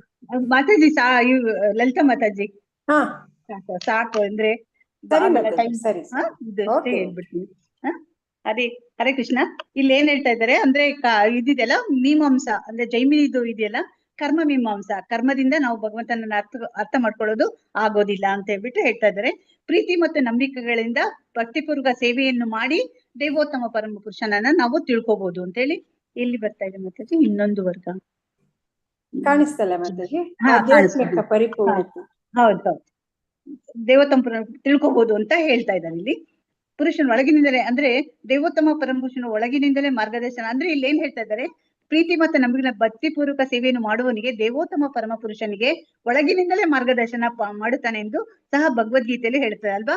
ಭಗವಂತ ನಾವು ಭಕ್ತಿಪೂರ್ವಕ ಸೇವೆಯನ್ನು ಮಾಡಿದ್ರೆ ನಮ್ಮ ಒಳಗಡೆಯಿಂದಲೇ ನಮ್ಗೆ ಹೇಳ್ತಾನೆ. ಅಂದ್ರೆ ನಮ್ಗೆ ಪರಮಾತ್ಮ ಚೈತ್ಯ ಗುರು ಅಂತ ಹೇಳ್ತಾರಲ್ವಾ, ಅವನು ನಮ್ಗೆ ಡೈರೆಕ್ಷನ್ ಕೊಡ್ತಾ ಇರ್ತಾನೆ. ಹನುಮಂತ ಈ 10ನೇ ಅಧ್ಯಾಯದಲ್ಲಿ 13ನೇ ಅಧ್ಯಾಯದಲ್ಲಿ ಬರುತ್ತೆ, 23ನೇ ಶ್ಲೋಕದಲ್ಲಿ ಬರ್ತಾ ಇದೆ ಹನುಮಂತ ಉಪದೃಷ್ಟ ಹನುಮಂತ ಅಂತ. ಅಂದ್ರೆ ಭಗವಂತ ಒಳಗಡೆ ಇದಾನಲ್ಲ ಪರಮಾತ್ಮ, ಅವನನ್ನ ಚೈತ್ಯ ಗುರು. ಅವನೇನಂದ್ರೆ ನಮ್ಮನ್ನ ಅಬ್ಸರ್ವ್ ಮಾಡ್ತಾ ಇದ್ದಾನೆ, ಉಪದೃಷ್ಟ ನೋಡ್ತಾ ಇದ್ದಾನೆ. ಮತ್ತೆ ಹನುಮಂತ ನಮ್ಗೆ ಮಾಡುವ ಪ್ರತಿಯೊಂದು ಕಾರ್ಯಕ್ಕೆ ನಮ್ಗೆ ಅನುಮತಿಯನ್ನು ಸಹ ಅವನು ಕೊಡ್ತಾ ಇದ್ದಾನೆ. ಆದ್ದರಿಂದ ಇಲ್ಲಿ ಹೇಳ್ತಾ ಇದ್ದಾರೆ ಪರಮಾತ್ಮನಾಗಿ ಎಂದರೆ ಹೃದಯದಲ್ಲಿ ನೆಲೆಸಿರುವ ಆಧ್ಯಾತ್ಮಿಕ ಗುರುವಾಗಿ ಚೈತ್ಯ ಗುರುವಾಗಿ ಪ್ರಭುವೇ ಭಕ್ತನಿಗೆ ಅವನು ಭಗವದ್ಧಾಮಕ್ಕೆ ಹಿಂದಿರುಗಲು ನಿಖರವಾಗಿ ಮಾರ್ಗದರ್ಶನ ಕೊಡ್ತಾನೆ. ಅವಾಗ ಭಗವಂತ ಪರಮಾತ್ಮ ಇದನ್ನ ಒಳಗಡೆ ನಮ್ಗೆ ಹೇಗೆ ನಾವು ಭಕ್ತಿ ಮಾರ್ಗದಲ್ಲಿ ಹೋಗ್ಬೇಕು ಅಂತ ಹೇಳಿ ಅವನು ಡೈರೆಕ್ಷನ್ ಕೊಡ್ತಾ ಹೋಗ್ತಾನೆ. ಆದ್ರಿಂದ ಏನ್ ಹೇಳ್ತಾ ಇದ್ದಾರೆ ಇಲ್ಲಿ ಮೀಮಾಂಸಕ. ಆದ್ರಿಂದ ಇದೆಲ್ಲ ನೋಡಿದಾಗ ನಮ್ಗೆ ಏನ್ ಅನ್ಸುತ್ತೆ ಅಂದ್ರೆ ಮೀಮಾಂಸಕದ ಏನು ಜೈಮಿನಿ ಋಷಿಗಳು ಹೇಳಿದಾರಲ್ಲ ಅವ್ರ ಪ್ರಕಾರ ಕರ್ಮಗಳನ್ನ ಮಾಡಿ ಪುಣ್ಯ ಕರ್ಮಗಳನ್ನ ಮಾಡಿ ಭಗವಂತನನ್ನ ತಿಳಿಯೋದಿಕ್ಕೆ ಸಾಧ್ಯ ಇಲ್ಲ. ಏನಂದ್ರೆ ನಾವು ಭಗವಂತನ ಹೆಂಗೆ ತಿಳ್ಕೋಬಹುದು ಅಂದ್ರೆ ಭಕ್ತಿ ಪೂರ್ವಕ ಸೇವೆ ಮಾಡಿನೇ ಭಗವಂತನನ್ನ ತಿಳ್ಕೋಬಹುದು ಅಂತ ಹೇಳಿ ಹೇಳ್ತಾ ಇದ್ದಾರೆ. ನೆಕ್ಸ್ಟ್ ಹೀಗೆ ಬ್ರಹ್ಮಾಂಡವನ್ನು ತಾನು ಸೃಷ್ಟಿಸಿದ ವೈಜ್ಞಾನಿಕ ವಿಧಾನಗಳಿಂದ ಅಧ್ಯಯನ ಮಾಡಿ ನೆಕ್ಸ್ಟ್ ಇನ್ನೊಬ್ರು ಹೇಳ್ತಾ ಇದ್ದಾರೆ. ಇಷ್ಟು ತನಕ ಜೈಮಿನಿ ಹೇಳಿದ್ರು ನಾವು ಪುಣ್ಯ ಕರ್ಮ ಮಾಡಿದ್ರೆ ನಾವು ಭಗವಂತನನ್ನ ಅರಿತ್ಕೋಬಹುದು ಅಂತೇಳಿ ಜೈಮಿನಿ ಅವ್ರ ತತ್ವದ ಪ್ರಕಾರ ಹೇಳುದು. ಇನ್ನೊಬ್ರು ಸಾಂಖ್ಯ ಅಂತ, ಇದು ಕಪಿಲ ಅಂತ ಬರ್ತಾರೆ. ಕಪಿಲ ಅಂತ ಹೇಳಿ ನಮ್ಮಲ್ಲಿ ಕರ್ದಮ ಮುನಿದು ಇವ್ರ ಮಗ ಬರ್ತಾರೆ, ಆ ಕಪಿಲ ಅಲ್ಲ, ಇದು ಇನ್ನೊಬ್ಬ ಕಪಿಲ. ಇದು ಆ ಕಪಿಲ ಮುನಿ ಹೇಳ್ತಾ ಇದ್ದಾರೆ ಇಲ್ಲಿ. ಹೀಗೆ ಬ್ರಹ್ಮಾಂಡವನ್ನು ತಾವು ಸೃಷ್ಟಿ ವೈಜ್ಞಾನಿಕ ವಿಧಾನಗಳಿಂದ ಅಧ್ಯಯನ ಮಾಡುವ ಸಾಂಖ್ಯ ತತ್ವಜ್ಞಾನಿಗಳು, ಆಧ್ಯಾತ್ಮಿಕ ಶಾಸ್ತ್ರಜ್ಞರು ಮತ್ತು ಭೌತಿಕ ಜ್ಞಾನಿಗಳು ಇದ್ದಾರೆ. ಇನ್ನೊಂದು ಸಾಂಖ್ಯ ತತ್ವಜ್ಞಾನಿಗಳು, ಅದೇ ಕಪಿಲ ಅಂತ ಹೇಳಿ. ಈ ಕಪಿಲರು ಅವರು ತಮ್ಮ ವಿಜ್ಞಾನ ಅಂದ್ರೆ ಎಲ್ಲವನ್ನು ಸ್ಟಡಿ ಮಾಡಿ ಅದನ್ನೆಲ್ಲ ತಿಳ್ಕೊಳ್ಳೋದು. ವೈಜ್ಞಾನಿಕವಾಗಿ ನಾವೆಲ್ಲ ಇದ್ ಮಾಡ್ತೀವಿ ಅಂತ ಹೇಳ್ತಾರೆ. ಬ್ರಹ್ಮಾಂಡ ಸೃಷ್ಟಿಕರ್ತನಾಗಿ ಭಗವಂತನ ಪರಮಾಧಿಕನವರು ಹಂಗೆ ಅವ್ರು ಏನ್ ಮಾಡ್ತಾರೆ, ಇವೆಲ್ಲ ಓದಿ ಎಲ್ಲ ಮಾಡೋದ್ರಿಂದ ಭಗವಂತನನ್ನ ತಿಳ್ಕೊಬಹುದು ಅಂತ ಹೇಳ್ತಾರೆ. ಬಟ್ ಇದು ಅಂಗೀಕರಿಸಲ್ಲ. ಬರೀ ಇದ್ ಮಾಡೋದ್ರಿಂದ ಭಗವಂತನ ಆಧ್ಯಾತ್ಮಿಕವಾಗಿ ಅಂದ್ರೆ ಈ ತರ ಎಲ್ಲಾ ವಿಷಯಗಳನ್ನ ಓದೋದ್ರಿಂದ ಏನು ತಿಳ್ಕೊಳಕ್ ಆಗಲ್ಲ. ಅಂದ್ರೆ ಭಕ್ತಿ ಮಾಡ್ಬೇಕು, ಭಕ್ತಿ ಮಾಡಿದೇನೆ ಭಗವಂತನನ್ನ ತಿಳ್ಕೊಳಕ್ಕೆ ಸಾಧ್ಯ. ಬ್ರಹ್ಮಾಂಡ ಸೃಷ್ಟಿಕರ್ತನಾಗಿ ಭಗವಂತ ಆದ್ರೆ ಭಗವದ್ಗೀತೆ ಈ ಚಿಂತನೆಯನ್ನು ಒಪ್ಪುದಿಲ್ಲ. ಬ್ರಹ್ಮಾಂಡದ ಚಟುವಟಿಕೆಗಳ ಹಿಂದೆ ದೇವೋತ್ತಮ, ಈಗ ಏನಾರ ಬ್ರಹ್ಮಾಂಡ ಚಟುವಟಿಕೆ ನಾನು ತಿಳ್ಕೊಳ್ತೀನಿ ಅಂತ ಹೋದ್ರೆ ಅದ್ರ ಹಿಂದೆ ಒಬ್ಬ ಇದ್ದಾನೆ, ಪರಮಾತ್ಮ ಇದ್ದಾನೆ. ಆ ಪರಮಾತ್ಮನನ್ನ ನಾವು ತಿಳ್ಕೊಂಡ್ರೆ ಆವಾಗ ನಾವು ಭಗವಂತನನ್ನ ಅವನ ಒಂದು ಧಾಮವನ್ನ ಸಿಗ್ಬೋದು, ಅವನ್ನ ತಿಳ್ಕೊಳಕ್ಕೆ ಸಾಧ್ಯ ಆಗತ್ತೆ. ಸ್ಪಷ್ಟವಾಗಿದೆ. ಅಸದ್ವಾ ಇದಂ ಅಗ್ರಾಸಿತ್ ಅಂದರೆ ಸೃಷ್ಟಿಯ ಮೂಲವು ಬ್ರಹ್ಮಾಂಡಕ್ಕೆ ಮುನ್ನವೇ ಇದ್ದಿತ್ತು ಎನ್ನುವ ವೈದಿಕ ಆಚರಣೆ ಇದನ್ನು ಸಮರ್ಥಿಸ್ತದೆ. ಅಂದ್ರೆ ನಾವೆಲ್ಲ ನಾವು ಸೃಷ್ಟಿ ಬಗ್ಗೆ ತಿಳ್ಕೊಳ್ತೀವಿ, ಎಲ್ಲಾ ಮಾಡ್ತೀವಿ, ನಾವು ಪರಮಾತ್ಮನನ್ನ ತಿಳ್ಕೊಳ್ತೀವಿ ಅಂತ ಹೇಳ್ತಾರೆ ಇವರು. ಆದ್ರೆ ಅದು ಸಾಧ್ಯ ಇಲ್ಲ ಅಂತ ಹೇಳ್ತಾ ಇದ್ದಾರೆ. ಭಕ್ತಿ ಮಾಡಿ ಭಗವಂತನನ್ನ ತಿಳ್ಕೊಂಡಾಗ ಎಲ್ಲ ಅಂದ್ರೆ ಭಗವಂತನನ್ನ ತಿಳ್ಕೊಳಕ್ಕೆ ಸಾಧ್ಯ. ಆದ್ದರಿಂದ ಭೌತಿಕ ಅಂಶಗಳು ಭೌತಿಕ ಸೃಷ್ಟಿಗೆ ಕಾರಣವಾಗಿರಲಾರು. ಭೌತಿಕ ಅಂಶಗಳು ಭೌತಿಕ ಕಾರಣವೆಂದು ಅಂದ್ರೆ ಭೌತಿಕ ಅಂಶಗಳನ್ನ ನಾವು ತಿಳ್ಕೊಳ್ಳೋದ್ರಿಂದ ಏನು ಭಗವಂತನನ್ನ ತಿಳ್ಕೊಳ್ಳಕ್ಕೆ ಸಾಧ್ಯ ಇಲ್ಲ. ಕಟ್ಟಕಡೆಯ ಕಾರಣ ದೇವೋತ್ತಮ ಪರಮ ಪುರುಷ. ಆದ್ರಿಂದ ಏನ್ ನಾವು ತಿಳ್ಕೊಂಡ್ರು ಸಹ ಈ ಭೌತಿಕ ಪ್ರಪಂಚ ಅದನ್ನ ಸ್ಟಡಿ ಮಾಡ್ತೀವಿ ಅಂತಲ್ಲ, ಈ ಭೌತಿಕ ಪ್ರಪಂಚವನ್ನು ಸೃಷ್ಟಿ ಮಾಡಿದವನು ಯಾರು? ಪರಮಾತ್ಮ. ಅವನ ಬಗ್ಗೆ ನಾವು ತಿಳ್ಕೋಬೇಕು ಅಂತ ಹೇಳ್ತಾ ಇದ್ದಾರೆ. ಆದ್ರಿಂದ ಭಗವದ್ಗೀತೆಯು ಭೌತಿಕ ಪ್ರಕೃತಿಯ ಕೃಷ್ಣನ ಮಾರ್ಗದರ್ಶನ ಕೆಲಸ ಮಾಡುತ್ತದೆ ಎಂದು ಹೇಳುತ್ತದೆ. ಆದ್ರಿಂದ ಏನ್ ಹೇಳ್ತಾ ಇದ್ದಾರೆ, ಈ ಸಾಂಖ್ಯ ಯೋಗದ ಪ್ರಕಾರನು ನಾವು ಏನನ್ನೋ ಎಲ್ಲ ಓದ್ಕೊಂಡು ಭೌತಿಕ ಜ್ಞಾನಗಳನ್ನು ಪಡ್ಕೊಳ್ತೀವಿ ಅಂತ ಹೇಳಿದ್ರೆ ಅದರಿಂದ ಭಗವಂತನನ್ನ ತಿಳ್ಕೊಳಕ್ ಆಗಲ್ಲ. ನಾವು ಭಕ್ತಿಯನ್ನ ಮಾಡ್ಬೇಕು, ಅಂದ್ರೆ ಭಗವಂತನನ್ನ ತಿಳ್ಕೋಬಹುದು ಅಂತೇಳಿ ಹೇಳ್ತಾ ಇದ್ದಾರೆ. ನಾಸ್ತಿಕವಾದ ಮತ್ತು ಸಾಂಖ್ಯವಾದದ ನಿರ್ಣಯವು ಈ ಭೌತಿಕ ಜಗತ್ತಿನ ಪರಿಣಾಮಗಳು ಅಶಾಶ್ವತ. ಈ ನಾಸ್ತಿಕವಾದ ಅಥವಾ ಈ ಸಾಂಖ್ಯವಾದದ ಪ್ರಕಾರ ಏನ್ ಹೇಳ್ತಾ ಇದ್ದಾರೆ ಅಂದ್ರೆ ಇದಿದೆಲ್ಲ ಈ ಜಗತ್ತಿನ ಪರಿಣಾಮಗಳು ಎಲ್ಲ ಮಾಯೆ, ಮತ್ತೆ ಅದು ಅಶಾಶ್ವತ ಮತ್ತು ಮಾಯೆ. ಆದ್ರೆ ಅದರ ಕಾರಣವು ಮಾಯೆ ಎನ್ನುವುದು. ಸಾಂಖ್ಯವಾದಿಗಳು ಶೂನ್ಯವಾದಿಗಳು. ಆದ್ರೆ ವಾಸ್ತವಾಂಶದ ದೇವೋತ್ತಮ ಪರಮಪುರುಷನೇ ಮೂಲ ಕಾರಣನು. ಈ ಬ್ರಹ್ಮಾಂಡವನ್ನ ಭೌತಿಕ ಶಕ್ತಿ ಅಲ್ಪಕಾಲ ಅಭಿವ್ಯಕ್ತಿ ಅಂದ್ರೆ ಎಲ್ಲ ಹೇಳ್ತಾರೆ, ಮಾಯೆಗೆ ಅಂತೆಲ್ಲ ಹೇಳ್ತಾರೆ. ಅದು ಎಷ್ಟಾದ್ರೂ ಸಹ ಈ ಮಾಯೆ ಆದ್ರೂ ಸಹನು ಇದ್ರ ಹಿಂದೆ ಒಬ್ಬ ಇದ್ದಾನೆ ಅಲ್ವಾ. ಮಾಯೆಯನ್ನ ಸೃಷ್ಟಿ ಮಾಡಿದವನು ಯಾರು? ಪರಮಾತ್ಮ. ಆದ್ರಿಂದ ಪರಮಾತ್ಮನನ್ನ ತಿಳ್ಕೊಬೇಕಾದ್ರೆ ನಾವು ಭಕ್ತಿ ಸೇವೆ ಮಾಡ್ಬೇಕು. ಈ ಅಶಾಶ್ವತ ಅಭಿವ್ಯಕ್ತಿಯು ನಾಶವಾದಾಗ ಅದರ ಕಾರಣವಾದ ಆಧ್ಯಾತ್ಮ ಜಗತ್ತಿನ ಶಾಶ್ವತ ಅಸ್ತಿತ್ವವು ಮುಂದುವರಿಯುತ್ತದೆ ಅಂತ ಹೇಳ್ತಾ ಇದ್ದಾರೆ. ಈ ಒಂದು ಇದಿದೆಲ್ಲ ನಮ್ಮ ಈ ಭೌತಿಕ ಪ್ರಪಂಚ ಇದು ನಾಶ ಆದಾಗೂ ಸಹನು ಆಧ್ಯಾತ್ಮಿಕ ಪ್ರಪಂಚ ನಡೀತಲೇ ಇರುತ್ತೆ. ಆಧ್ಯಾತ್ಮಿಕ ಪ್ರಪಂಚ ನಾಶ ಆಗೋದಿಲ್ಲ. ಆದ್ರಿಂದ ನಾವು ಆಧ್ಯಾತ್ಮಿಕದ ಬಗ್ಗೆ ನಾವು ತಿಳುವಳಿಕೆಯನ್ನ ಪಡ್ಕೋಬೇಕು. ಆದ್ರಿಂದ ಆಧ್ಯಾತ್ಮಿಕ ಜಗತ್ತಿಗೆ ಸನಾತನ ಧಾಮ ಎಂದ ಹೆಸರು. ಆದ್ರಿಂದ ಸಾಂಖ್ಯವಾದಿಗಳ ನಿರ್ಣಯವು ಸರಿಯಲ್ಲ. ಆದ್ರಿಂದ ನಾವು ಹೇಳ್ತಾರೆ ಇದು ಭಗವಂತನ ಆಧ್ಯಾತ್ಮಿಕ ಇದು ನಾವು ತಿಳ್ಕೊಬೇಕು, ಭಗವಂತನ ಬಗ್ಗೆ ತಿಳ್ಕೊಬೇಕು. ಅದನ್ನ ತಿಳ್ಕೊಂಡು ಅದು ಸನಾತನ, ಅದು ಶಾಶ್ವತವಾದದ್ದು, ಅದು ಯಾವತ್ತೂ ನಾಶ ಆಗೋದಿಲ್ಲ. ಆದ್ದರಿಂದ ಸಾಂಖ್ಯವಾದಿಗಳ ಪ್ರಕಾರ ಈ ಭೌತಿಕ ಪ್ರಪಂಚದ ಒಂದು ಸ್ಟಡಿ ಮಾಡೋದ್ರಿಂದ ಅದನ್ನೆಲ್ಲ ತಿಳ್ಕೊಳ್ಳೋದ್ರಿಂದ ನಾವು ಭಗವಂತನನ್ನ ತಿಳ್ಕೊಳಕ್ಕೆ ಸಾಧ್ಯ ಇಲ್ಲ. ಅದ್ರ ಹಿಂದೆ ಇರೋ ಪರಮಾತ್ಮನನ್ನ ನಾವು ಅರ್ಥ ಮಾಡ್ಕೋಬೇಕು. ಭಗವಂತನ ಬಗ್ಗೆ ಭಕ್ತಿ ಸೇವೆ ಮಾಡಿದ್ರೆ ನಾವು ಅರ್ಥ ಮಾಡ್ಕೊಳಕ್ ಸಾಧ್ಯ ಭಗವಂತನನ್ನ. ಇನ್ನು ಗೌತಮ ಮತ್ತು ಕಣಾದರು ಇನ್ನೊಂದು ಇದು ನ್ಯಾಯ ಮೀಮಾಂಸೆ ಅಂತ ಹೇಳ್ತಾರೆ, ನ್ಯಾಯ ಇದು ಅಂತ ಹೇಳ್ತಾರೆ, ನ್ಯಾಯ ತತ್ವ ಅಂತ. ಈ ಗೌತಮ ಮತ್ತು ಕಣಾದರು ಅವರು ತಮ್ಮದೇ ಒಂದು ತತ್ವಗಳನ್ನ ಇಟ್ಟಿದ್ದಾರೆ. ಈ ತರ ಹೋದ್ರೆ ನಾವು ಭಗವಂತನನ್ನ ತಿಳಿಬಹುದು ಅಂತ ಹೇಳ್ತಾರೆ. ಅವರು ಭೌತಿಕ ಅಂಶಗಳ ಕಾರ್ಯಕಾರಣಗಳನ್ನು ಬಹು ಸೂಕ್ಷ್ಮವಾಗಿ ಅಧ್ಯಯನ ಮಾಡಿದ್ದಾರೆ. ಅಂದ್ರೆ ಈ ಭೌತಿಕ ಅಂಶಗಳ ಭೌತಿಕ ಪ್ರಪಂಚದೆಲ್ಲ ಅರ್ಥ ಮಾಡ್ಕೊಂಡು ಈ ಪರಮಾಣುಗಳು ಇವೆಲ್ಲ ಒಂದು ಅಣುಗಳು ಕೂಡೋದ್ರಿಂದ ಅಥವಾ ಹೇಳ್ತಾರೆ ಅದೇನೋ ಬಿಗ್ ಬ್ಯಾಂಗ್ ಬ್ಲಾಸ್ಟ್ ಏನೋ ಹೇಳ್ತಾರಲ್ಲ, ಒಂದು ಸ್ಫೋಟ ಆಯ್ತು, ಅದಾಯ್ತು, ಇದರಿಂದ ಒಂದು ಈ ಬ್ರಹ್ಮಾಂಡ ಎಲ್ಲ ಸೃಷ್ಟಿ ಆಯ್ತು ಅಂತ ಹೇಳ್ತಾರಲ್ಲ, ಆ ಒಂದು ತತ್ವದಲ್ಲಿ ಇರೋರು ಇವರು. ಅದನ್ನೇ ಈಗ ನಮ್ಮ ವಿಜ್ಞಾನಿಗಳು ಅದೇ ತತ್ವವನ್ನೇ ಅಣುವಿನ ಮತ್ತೆ ಈ ಇದರದೆಲ್ಲ ಪರಮಾಣುಗಳ ಗಳಿಂದಲೇ ಈ ಒಂದು ಭೌತಿಕ ಇದಾಗಿದೆ. ಇದನ್ನ ಯಾರು ಸೃಷ್ಟಿ ಮಾಡಿದ್ದಲ್ಲ. ಅದೇ ಒಂದು ಸ್ಫೋಟ ಆಯ್ತು, ಅಲ್ಲಿ ಕೆಮಿಕಲ್ ಎಫೆಕ್ಟ್ ಆಯ್ತು, ಅದರಿಂದ ಈ ಬ್ರಹ್ಮಾಂಡ ಸೃಷ್ಟಿ ಆಯ್ತು ಅಂತೆಲ್ಲ ಅವರು ತಮ್ಮ ವಾದವನ್ನ ಇಡ್ತಾರೆ. ಇಂದಿನ ಭೌತಿಕ ವಿಜ್ಞಾನಿಗಳು ಅವರ ಹೆಜ್ಜೆಯಲ್ಲಿಯೇ ನಡೆಯುತ್ತಾರೆ. ಆದ್ರೆ ಈ ವಾದವನ್ನು ಸಮರ್ಥಿಸಲು ಸಾಧ್ಯವಿಲ್ಲ. ಏಕೆಂದ್ರೆ ಜಡ ಪರಮಾಣುಗಳು ಪ್ರತಿಯೊಂದರ ಮೂಲ ಕಾರಣವಲ್ಲ. ಅದೇ ಈ ಪರಮಾಣುಗಳಿದೆಲ್ಲ ಅಣುಗಳು ಇವೆಲ್ಲ ಈ ಒಂದು ಭೌತಿಕ ಪ್ರಪಂಚಕ್ಕೆ ಕಾರಣವಲ್ಲ. ಇದನ್ನು ಸೃಷ್ಟಿ ಮಾಡಿದವನು ಯಾರು? ಭಗವಂತ. ಅವನನ್ನ ನಾವು ತಿಳ್ಕೋಬೇಕು. ಇದನ್ನು ಭಗವದ್ಗೀತೆಯು ಶ್ರೀಮದ್ ಭಾಗವತ ವೇದಗಳು ದೃಢಪಡಿಸಿವೆ. ವೇದಗಳಲ್ಲಿ ಏಕೋ ನಾರಾಯಣ ಅಸಿತ್ ಎಂದರೆ ಸೃಷ್ಟಿಗೆ ಮೊದಲು ಇದ್ದದ್ದು ನಾರಾಯಣ ಮಾತ ಎಂದು ಹೇಳಿದೆ. ಭಾಗವತ ಮತ್ತು ವೇದಾಂತ ಸೂತ್ರಗಳಾದ ಮೂಲ ಕಾರಣ ಇಂದ್ರಿಯ ಚೈತನ್ಯವಾದದ್ದು ಮತ್ತು ಅದಕ್ಕೆ ನೇರವಾಗಿ ಪರೋಕ್ಷ ಇರುವ ಸೃಷ್ಟಿಯಲ್ಲಿ ಇರುವುದರ ಅರಿವಿರುತ್ತದೆ ಎಂದು ಹೇಳುತ್ತದೆ. ಅಂದ್ರೆ ಎಲ್ಲ ಅಂದ್ರೆ ಏನ್ ಹೇಳ್ತಾ ಇದ್ದಾರೆ, ಈ ಒಂದು ಭೌತಿಕ ಸೃಷ್ಟಿ ಇದರಿಂದ ಈ ಅಣು ಆಗಿದೆ ಅಂತ ಹೇಳಿದ್ರೆ ಇದಕ್ಕೆ ಮುಂಚೆ ಈ ಅಣು ಇದೆಲ್ಲ ಆಗೋಕ್ ಮುಂಚೆ, ಅಣುಗಳಿಂದ ಒಂದು ಭೌತಿಕ ಪ್ರಪಂಚ ಆಗೋಕ್ ಮುಂಚೆ ನಾರಾಯಣ ಮೊದಲಿದ್ದನು ಭಗವಂತ ಇದ್ದ. ಸೊ ಇದೆಲ್ಲದಕ್ಕೂ ಕಾರಣ ಭಗವಂತ ಅಂತ ಹೇಳ್ತಾ ಇದ್ದಾರೆ. ಈ ಶ್ರುತಿ ನೋಡಿ ಅದಕ್ಕೆ ಭಗವಂತ ಹೇಳ್ತಾ ಇದ್ದಾನೆ ಭಗವದ್ಗೀತೆಯಲ್ಲಿ, ಕೃಷ್ಣನು ಅಹಂ ಸರ್ವಸ್ಯ ಪ್ರಭವ ಅಂತ ಹೇಳ್ತಾನೆ. ಅಂದ್ರೆ ಎಲ್ಲದಕ್ಕೂ ನಾನೇ ಕಾರಣ. ಈ ಭೌತಿಕ ಪ್ರಪಂಚ ಆಗಿದೆ, ಅಣುವಿಂದ ಆಗಿದೆ ಅಂತ ನೀವೇನ್ ಹೇಳ್ತಾ ಇದ್ದಾರಲ್ಲ, ಇದಕ್ಕೆಲ್ಲ ನಾನೇ ಕಾರಣ ಅಂತ ಹೇಳ್ತಾ ಇದ್ದಾನೆ. ಮತ್ತೆ ಹೇಳ್ತಾ ಇದ್ದಾನೆ ಮತ್ತು ಸರ್ವಂ ಪ್ರವರ್ತತೆ, ಎಲ್ಲವೂ ನನ್ನಿಂದ ಅಸ್ತಿತ್ವವನ್ನು, ನನ್ನಿಂದನೇ ಎಲ್ಲ ಅಸ್ತಿತ್ವ ಪಡೆದಿದೆ ಅಂತ ಹೇಳ್ಬಿಟ್ಟು ಹೇಳ್ತಾ ಇದ್ದಾನೆ. ಎಲ್ಲವೂ ನಾನೇ, ಮತ್ತೆ ಎಲ್ಲವೂ ನನ್ನಿಂದನೇ ಆದದ್ದು, ನನ್ನಿಂದ ಎಲ್ಲ ಅಸ್ತಿತ್ವವನ್ನ ಪಡ್ಕೊಂಡಿದೆ ಅಂತ ಹೇಳ್ತಾ ಇದ್ದಾನೆ. ಆದ್ರಿಂದ ಅಣುಗಳು ಭೌತಿಕ ಅಸ್ತಿತ್ವ ಮೂಲ ಜೋಡಣೆಗಳಾಗಿರ್ಬೋದು. ಆದರೆ ಈ ಪರಮಾಣು ದೇವೋತ್ತಮ ಪರಮಪುರುಷನು ಸೃಷ್ಟಿಸಿದ್ದಾನೆ. ಈ ಅಣುಗಳಿಂದ ಹೋಗಿದೆ. ಓಕೆ, ಈ ಭೌತಿಕ ಜಗತ್ತು ಅಣುಗಳಿಂದ ಸೃಷ್ಟಿಯಾಗಿದೆ. ಸೊ ಅಣುಗಳನ್ನ ಸೃಷ್ಟಿಸಿದವನು ಯಾರು? ಅವಾಗ ಭಗವಂತ. ಸೊ ಏನ್ ಹೇಳ್ತಾ ಇದ್ದಾರೆ, ಇದಕ್ಕೆಲ್ಲ ಭಗವಂತನೇ ಇದಕ್ಕೆಲ್ಲ ಮೂಲ ಕಾರಣ.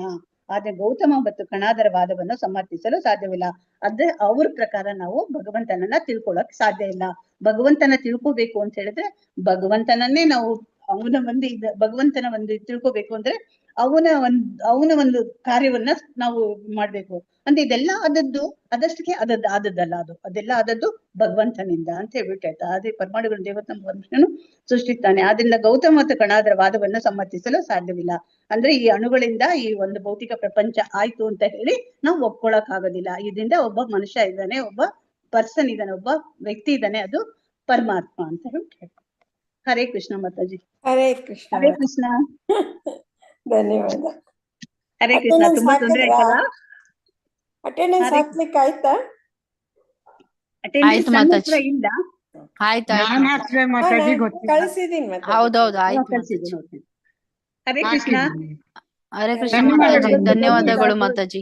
ಎಲ್ಲರಿಗೂ ಇವತ್ತು ಸ್ವಲ್ಪ ಧನ್ಯವಾದ. ಧನ್ಯವಾದಗಳು. ಆಯ್ತಾ, ತುಂಬಾ ಕನ್ಫ್ಯೂಷನ್ ಆಯ್ತು ಈ ಸತಿ, ಸಾರಿ ಎಲ್ಲರಿಗೂನು. ಎಲ್ಲ ಅವರು ಪ್ರವೀಣ ಮಾತಾಜಿ. ಅವ್ರ ಪಾಪ ಜಾಯಿನ್ ಧನ್ಯವಾದಗಳು. ಆಗಕ್ಕೆ ಆಗಿಲ್ಲ, ನೆಟ್ವರ್ಕ್ ಪ್ರಾಬ್ಲಮ್. ಹೌದೌದು, ನೆಟ್ವರ್ಕ್ ಪ್ರಾಬ್ಲಮ್ ಇದೆ ಪಾಪ, ಅವ್ರ ಹರೇ ವಾಯ್ಸ್ ಕೃಷ್ಣ ಎಲ್ಲ ಮಾತಾಜಿ, ಹರೇ ತುಂಬಾ ಕೃಷ್ಣ, ಇದಾಗ್ತದೆ. ದಂಡೋತ್ಪನ್ನ ಮಾತಾಜಿ, ಧನ್ಯವಾದಗಳು ಹರೇ ಮಾತಾಜಿ. ಕೃಷ್ಣ, ಹರೇ ಕೃಷ್ಣ, ಹರೇ ಕೃಷ್ಣ. ಹರೇ ಏನು ತುಂಬಾ ಕೃಷ್ಣ ಮಾತಾಜಿ. ಸ್ಪೀಡ್ ಆಗಿ ಹೇಳಿದೆ, ಅಲ್ಲಿ ಇಲ್ಲಿ ಎಲ್ಲ ಆಯ್ತು, ಅರ್ಥ ಆಯ್ತೋ ಇಲ್ಲೋ ಗೊತ್ತಿಲ್ಲ. ಇದೊಂದ್ ಸ್ವಲ್ಪ ಏನೋ ಇದು ತತ್ವಗಳನ್ನ ಹೇಳ್ತಾ ಇದ್ದಾರೆ, ಇಲ್ಲಿ ಅದೆಲ್ಲ ವೇದಗಳಲ್ಲಿ ಇರೋದನ್ನೇ ಹೇಳ್ತಾ ಇದ್ದಾರೆ ಇವರು. ಸ್ವಲ್ಪ ಇದೊಂದು ಟಾಪಿಕ್ ಸ್ವಲ್ಪ ಗೊತ್ತಾಯ್ತು ಇದೆಲ್ಲ ಗೊತ್ತಾಯ್ತು. ವೇದಗಳ ಪ್ರಾರ್ಥನೆ, ಇದು ತುಂಬಾ ಚೆನ್ನಾಗಿ ತಿಳ್ಕೊಂಡ್ರೆ ತುಂಬಾ ಒಳ್ಳೇದಿದೆ ಆಕ್ಚುಲಿ ಕೃಷ್ಣ ಬುಕ್ ಅಲ್ಲಿ. ಅಂದ್ರೆ ಎಲ್ಲ ಕಂಪ್ಲೀಟ್ ಬಂದ್ಬಿಡತ್ತೆ ಈ ಭಗವಂತನ ಬಗ್ಗೆ, ಅದೇ. ವೇದಗಳು ಏನೇನ್ ಹೇಳಿದೆ ಅಂತೆಲ್ಲ ಬಂದ್ಬಿಡತ್ತೆ. ಹರೇ ಕೃಷ್ಣ. ಹರೇ ಕೃಷ್ಣ. ವಂಚಕಲ್ಪತರುಭ್ಯಶ್ಚ ಕೃಪಾ ಸಿಂಧುಭ್ಯೋ ಭಕ್ತಾನಾಂ ಪಾವನೇಭ್ಯೋ ವೈಷ್ಣವೇಭ್ಯೋ ನಮೋ ನಮಃ. ಇಲ್ಲಿರಂತ ಎಲ್ಲ ಭಕ್ತರಿಗೂ ಹರೇ ಕೃಷ್ಣ. ಮಾತಾಜಿ, ಥ್ಯಾಂಕ್ ಯು ಮಾತಾಜಿ. ಲಲಿತಾ ಮಾತಾಜಿ. ಹರೇ ಕೃಷ್ಣ ಮಾತಾಜಿ, ಥ್ಯಾಂಕ್ ಯು. ಧನ್ಯವಾದಗಳು ಮಾತಾಜಿ. 685 ಇಂದ ಮಾಡ್ಬೇಕು. ಹಾ ಹರೇ ಕೃಷ್ಣ ಮಾತಾಜಿ. ಹರೇ ಕೃಷ್ಣ. ಪಾಪ ಧನ್ಯವಾದ. ಎಲ್ಲರಿಗೂ ತೊಂದ್ರೆ ಆಯ್ತು. ಲಲಿತಾ ಮಾತಾಜಿ ಪಾಪ ತುಂಬಾ ತೊಂದ್ರೆ ತಗೊಂಡ್ರಿ. ಹರೇ ಕೃಷ್ಣ ಇಲ್ಲ, ಮಾತಾಜಿ. ತೊಂದ್ರೆ ಏನಿಲ್ಲ. ಅದು ಇನ್ನೊಂದ್ 2 ಪೇಜ್, 1 ಪೇಜ್ ಬಂದಿದ್ರೆ ಚೆನ್ನಾಗಿತ್ತು. PDF ಹೌದು. ಕಂಪ್ಲೀಟ್ ಇಲ್ಲ, ಗೊತ್ತಿಲ್ಲ. ಹೌದು, ಇವತ್ತು ಶುರುವಾಗ್ಲಾಗೆ 1/4 ಗಂಟೆ ಲೇಟ್ ಆಗೋಯ್ತು ಇವತ್ತು. ಹೌದು ಅದೇ, ನೆಟ್ವರ್ಕ್ ಏನು ಮಾಡಕ್ಕಾಗಲ್ಲ ಮತ್ತೆ. ಹೌದೌದು, ಏನು ಮಾಡಕ್ಕಾಗಲ್ಲ. Technical issue. ಹೌದು ಹೌದು. ಧನ್ಯವಾದ ಹರೇ ಮಾತಾಜಿ. ಕೃಷ್ಣ ಎಂಡ್ ಎಲ್ಲರಿಗೂ. ಮಾಡಿ ಮಾತಾಜಿ. S S